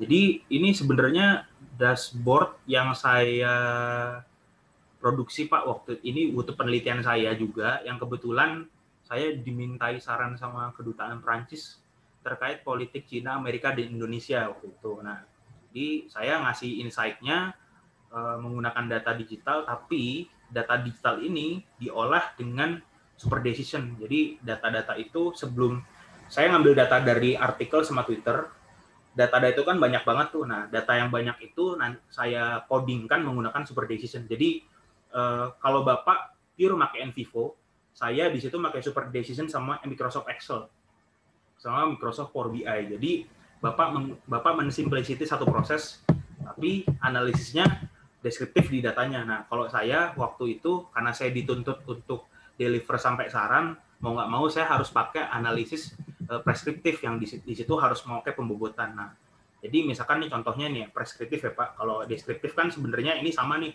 Oh, di ini akun-akun Twitter ini memuat isu apa gitu. Ini kan artikel-artikelnya nih. Oh, misalkan yang paling tinggi itu tentang obrolan tentang politik Cina. Nah, ini deskriptif nih Pak. Yang paling tinggi itu juga yang ngomongin ini persis sama NVivo bisa ini. Nah, bisa Pak. Nah, ini deskriptif nih Pak. Ini dia menggambarkan aktor yang paling tinggi government. Terus aktor yang paling tinggi berbicara di isu soft power Cina dan Amerika itu US gitu. Terus aktor Twitternya ini Media News Hour kayak gitu. Nah, pada saat kita klik Media News Hour kelihatan nanti dia keberpihakannya ke arah isu apa. Nanti di sini isunya China politik. Nah, ini bisa diklik ya. Nah, dia isunya China Politics dan dia aktor dari mass media. Nah, ini kelihatan nih konten-kontennya. Konten yang dianalisis itu. Nah, jadi saya yakin ini sebenarnya bisa dilakukan oleh NVivo dan Bapak sudah melakukan. Karena ini analisis deskriptif. Nah, karena saya waktu itu ada tuntutan, Pak, jadi saya mau nggak mau harus bikin analisis diagnostik, prediktif, network, sampai preskriptif.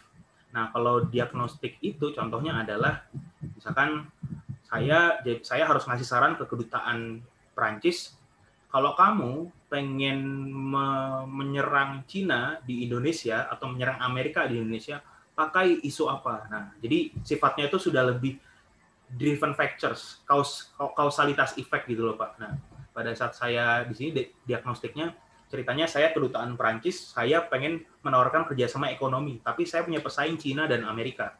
Lalu saya harus kasih apa nih? Narasi yang harus saya bawa ke Indonesia adalah, Cina, saya tahu Cina itu menerapkan sosialisme dengan karakteristik Cina. Kita harus menonjolkan soal ini.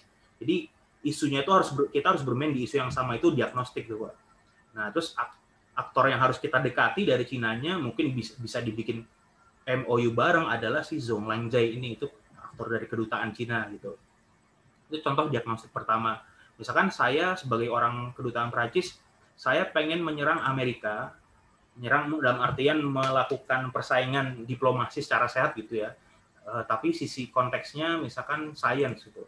Nah, di sini saya dapat isu bahwa kalau Amerika science mainnya di isu big data, sedangkan dia lemah di isu engineering. Nah, di isu engineering ini berarti pada saat Perancis pengen melakukan kerjasama sama Indonesia dan kompetitornya adalah Amerika, dia harus bisa bawa isu yang Amerika lemah di situ. Nah, ini kan diagnostik nih Pak, kayak gitu. Ngasih decision tree namanya. Nah, kalau prediktif saya skip ya, karena itu terlalu kuantitatif. Nah, sedangkan kalau network, ini yang tadi saya bilang, yang berangkat dari konsep Bruno Latour sama Pierre Bourdieu.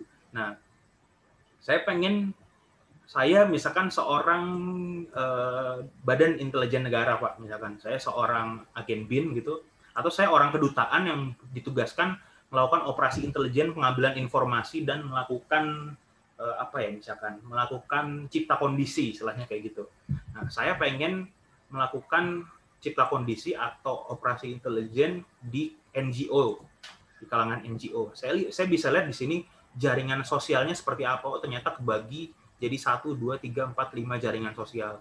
Nah, jaringan sosial ini dibentuk oleh siapa nih di tengahnya nih? Dia adalah mana nih orang ini? Chinophile. Jadi aktor dari Cina yang fokus membahas sejarah kayak gitu. Nah, jadi pada saat saya sebagai orang kedutaan, saya pengen mengambil informasi dari NGO, saya akan sasar satu aktor, sehingga dari satu aktor itu saya bisa mendapat seluruh informasi. Nah, jadi kayak gitu tuh Pak. Kalau ini masih diagnostik, kalau network masih cause effect. Nah, yang terakhir, yang preskriptif. Yang preskriptif, ini yang saya contohin misalkan stakeholder allegiance. Nah, di NVivo itu kan bisa lihat sentimen. Nah, di sini juga ada level of sentiment dan level of interest. Di sini saya memappingkan aktor-aktor negara itu berdasarkan 4 cluster. Dia yang advocate, dia yang mengikuti, dia yang opponent, dan dia yang blocker. Nah, matriksnya, variabelnya adalah level of sentiment dia. Semakin tinggi berarti semakin positif. Semakin dia tinggi interestnya, berarti semakin dia menjadi rujukan informasi. Nah, konteksnya apa nih dari data ini, dari dashboard ini? Dengan saya memiliki data ini, saya bisa tahu aktor mana yang akan mendukung saya kalau saya maju, aktor mana yang akan menjadi oponen saya kalau saya maju, dan aktor mana yang jadi blocker saya. Gitu. Nah, ini apa namanya preskriptif, dan setiap aktor di masing-masing klaster ini ada cara menanganinya. Misalkan saya mau nanganin ini aktor advocate Xinhua. Xinhua ini dia level of interest tinggi, level of sentimentnya tinggi. Artinya kalau saya mau kerja sama Xinhua, kalau saya mau dapat dukungan dari Cina di Indonesia, aktor media manakah yang harus saya gandeng adalah Xinhua. Karena secara sentimen dia tinggi, secara interest dia tinggi. Bagaimana kalau kita ganti sudut pandangnya? Saya pengen Xinhua ini turun. Xinhua ini matriksnya lebih dia bisa diturunkan ke bawah nih Pak. Jadi sentimennya direndahkan. Berarti saya harus dalam tanda kutip membuat isu yang kurang baik nih terhadap Xinhua. Oh, Xinhua misalkan adalah media buatan Cina. Cina tidak demokrasi. Artinya itu news by design by government ya gitu. Nah, jadi isu-isu yang bisa dipilih itu bisa kita presisikan. Nah, kayak gitu sih Pak kalau preskriptif. Nah, makanya perbedaannya di NVivo sama MaxQDA yang saya tahu itu dia bermain di level deskriptif. Deskriptif artinya apa sih yang terjadi dalam data kita. Nah, orang kualitatif akan sangat powerful bermain di deskriptif karena yang dideskripsikan bisa banyak banget gitu. Tapi kalau pakai positivisme gitu yang berbasis angka dan sampai mixed method gitu ya, itu agak sulit menggunakan deskriptif doang. Jadi biasanya kami dituntut untuk sampai level preskriptif. Plus minus Pak, yang luas biasanya kurang dalam gitu. Kayak gitu sih Pak.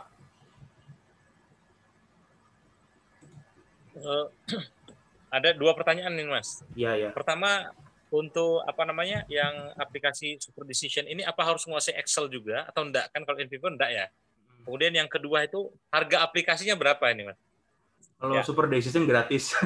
Jawaban pertama, Super Decision gratis. Kalau Microsoft Excel, kalau Bapak pengen menghasilkan data preskriptif kayak tadi, itu harus menguasai Excel, mau tidak mau. Gitu. Tapi kalau cuman pengen sampai level deskriptif, nggak masalah Pak sebenarnya. Ya, kan cuma menggambarkan apa yang ada sebenarnya. Jadi tergantung kebutuhan penelitiannya sih Pak, kalau menurut saya. Ya, matur nuwun. Gratis 6 bulan kalau nggak salah, Mas. Kenapa? Super Decision gratisnya 6 bulan kalau nggak salah. Oh iya, gratis 6 bulan. Setelah itu berarti harus berbayar? Bisa diperpanjang. Iya. Lisensi, Pak, biasanya. Itu berapa anunya? Berapa ya? Saya sih belum pernah coba ya. Cuma untuk Super Decision sebenarnya nggak membutuhkan waktu yang lama untuk melakukan proses di Super Decision-nya, Pak. Nggak sepanjang proses di NVivo ya. Super Decision itu sebenarnya relatif lebih cepat, dan kalau misalnya kita mau pakai itu yang sebenarnya nggak lama sih Pak, 6 bulan cukup lah untuk satu penelitian itu. Nggak, maksudnya kan kita udah selesai, kita mau pakai lagi ganti email gitu ya? Ya bisa, ganti email itu, bisa. Pak, itu paling efektif tuh. Bisa, Pak. Ya saya gitu juga tuh soalnya. Ya, matur nuwun. Pak, semoga bisa menjawab Pak. Senang diskusi dengan Bapak. Ya, harus belajar ini dari yang masih muda-muda ini. Saya udah tua. Ya.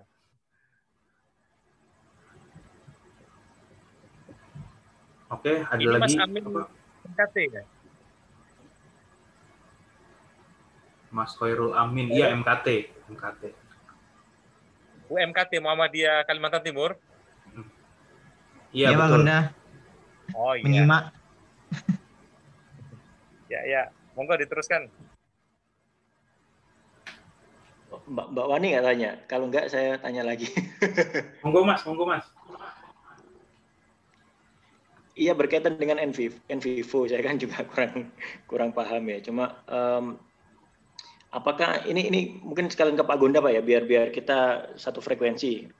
Kalau besok kita ikut yang workshop itu jadi lebih konstruktif mungkin ya. Jadi apakah naik turunnya tadi yang politik Islam tadi Pak? Itu kan kalau saya lihat itu kan kesimpulan saya datanya kan data, bisa jadi data matang kan, data dari analisis artikel kan. Nah, kalau yang di sini kalau sependek pengetahuan saya itu kan data benar-benar data mentah yang kita kumpulkan sebenarnya out of nowhere kan sebenarnya kan. Jadi kita ambil data yang sangat banyak, raksasa datanya, dan baru kita coding kan. Sedangkan kalau dari NVivo, kalau dari penjelasan Pak Gonda tadi kan kayak data setengah matang kan. Jadi pertanyaan saya adalah apakah itu bisa menjangkau sampai dalam, contoh ya, naik turunnya politik Islam di Indonesia. Katakan naiknya tadi udah kebaca di era siapa, turunnya di era siapa. Apakah bisa lebih dalam lagi dilakukan pembobotan? Jadi indikatornya naiknya itu apa, turunnya itu apa, bagaimana epistemologinya, pertanggungjawaban epistemologisnya, metodologinya seperti apa, apakah itu bisa mencakup Pak Gonda? Ya, jadi memang kalau itu kan sangat tergantung dengan data yang kita coding tadi, Yon. Makanya saya bilang kan kalau misalnya kita mengcoding mengimport data mungkin dari Google Scholar misalnya ya, yang pokoknya artikel apapun kita import kemudian kita coding, itu hasilnya akan beda itu nanti dengan misalnya kita impor dari yang memang bereputasi, kan pertanggungjawabannya. Itu kalau dengan auto coding. Nah, sebenarnya juga bisa kita gabungkan itu dengan yang manual coding. Cuma memang manual coding menurut saya lagi-lagi subjektivitas itu akan muncul mau tak mau ketika manual coding tadi. Nah, kalau ini saya Pak, kalau menurut saya ketemunya di sini, Nun Sewu, Pak Gonda, Pak Mas Bimo, dan Mas Afrizal, mungkin ketemunya di sini. Jadi mungkin keterbatasan NVivo adalah karena dia menggunakan data yang setengah matang, jadi dia terbatasnya di situ. Jadi kalau saya tangkap Pak ya, mungkin nanti bisa dikonfirmasi Mas Bim sama Mas Afrizal. Jadi pertanggungjawaban epistemologisnya, metodologisnya itu lebih kuat di sini Pak. Jadi mungkin karena Pak Gonda nggak ikut yang minggu kemarin ya, bagaimana dari teori itu diturunkan menjadi variabel menjadi indikator, dan di indikator itu nanti dilakukan pembobotan. Yang di situ nanti kita itu, jadi gini Pak Nun Sewu, jadi pertanggungjawaban ilmiahnya itu lebih dari ini diambil dari data Scopus katakanlah, dari artikel yang bereputasi, tapi lebih dalam dari itu Pak. Jadi bagaimana naik turunnya politik Islam itu kita punya indikatornya Pak, indikator yang bisa diukur dari metode ini. Kalau yang saya tangkap seperti itu Pak, selama ngikuti ini. Benar nggak Mas Bim? Mungkin kalau coding datanya dari mana kalau misalnya taruh temanya tadi makanya tadi saya muncul pertanyaan Yon ya. Kalau misalnya kita pengen mengukur naik dan turunnya politik Islam.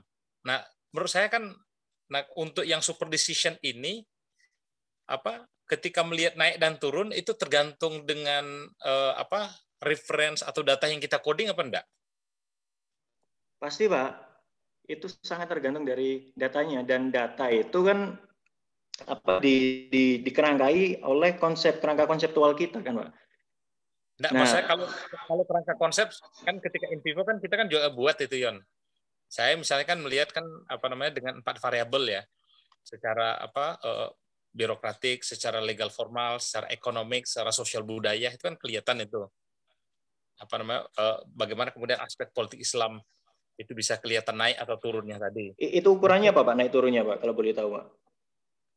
Ketika politik Islam tadi naik atau ketika dia turun gitu ya?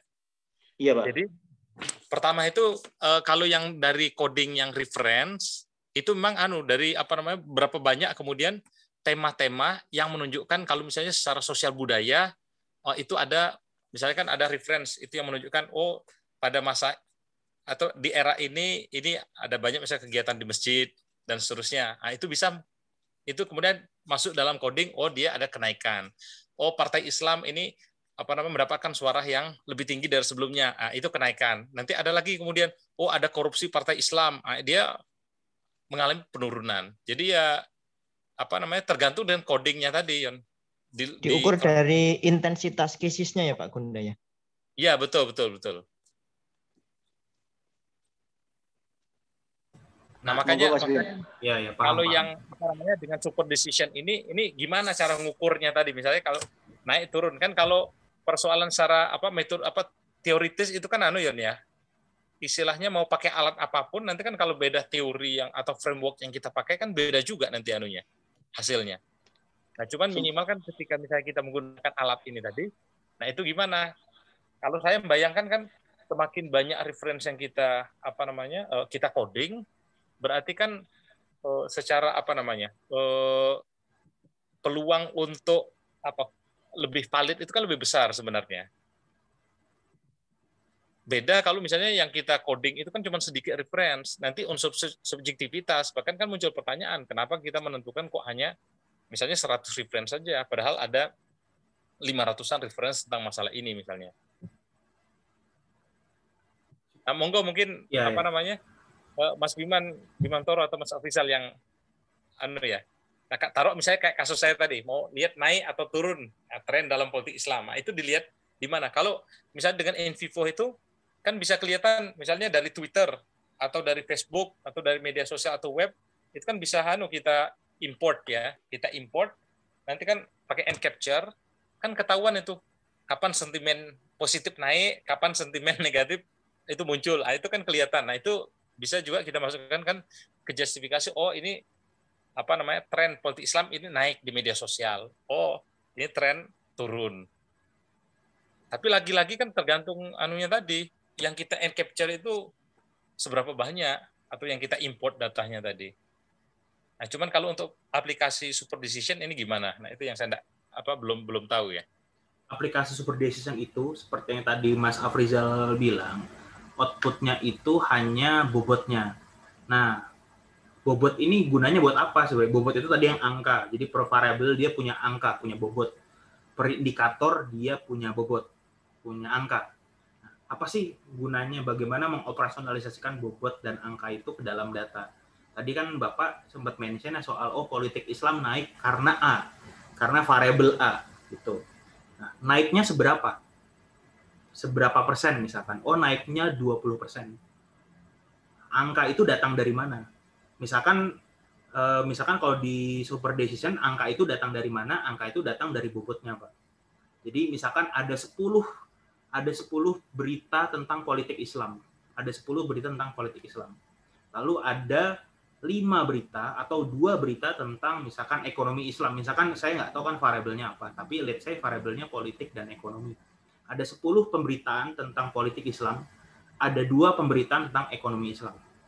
Pada saat kita mengelola itu secara mentah, artinya politik Islam itu adalah faktor yang mendorong, faktor determinannya. Sedangkan ekonomi Islam itu tidak faktor yang determinan. Nah, ini kan jadinya nggak kok. Kita mengukurnya berdasarkan banyak-banyakan data. Nah, di sini perbedaan perspektifnya, Pak. Pada saat kita banyak data, tapi kita nggak punya bobot, hasil insight-nya tuh nggak akan sesuai konteks. Pada saat kita punya bobot, misalkan ada 10 pemberitaan politik Islam, tapi hanya ada 2 pemberitaan ekonomi Islam.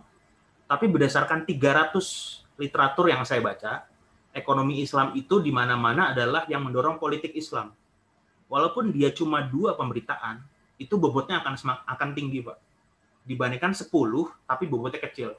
Nah, jadinya insight yang dihasilkan itu lebih kontekstual, sesuai dengan literatur yang kita baca. Nah, super decision itu perannya ngasih pre-processing itu, Pak. Ngasih pembobotan itu. Jadi setiap data yang kita ambil, itu insight-nya sesuai konteks, sesuai bobot. Nah, penjelasannya sih gitu sih, Pak.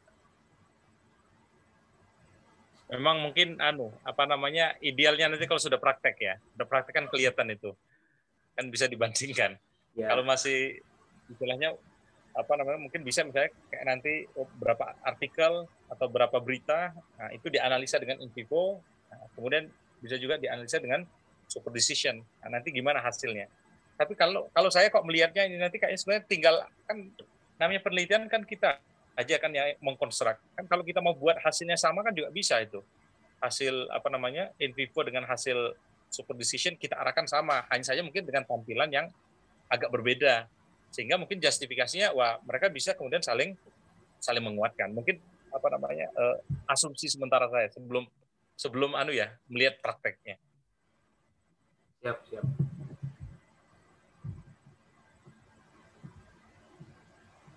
Ini karena sudah jam 9.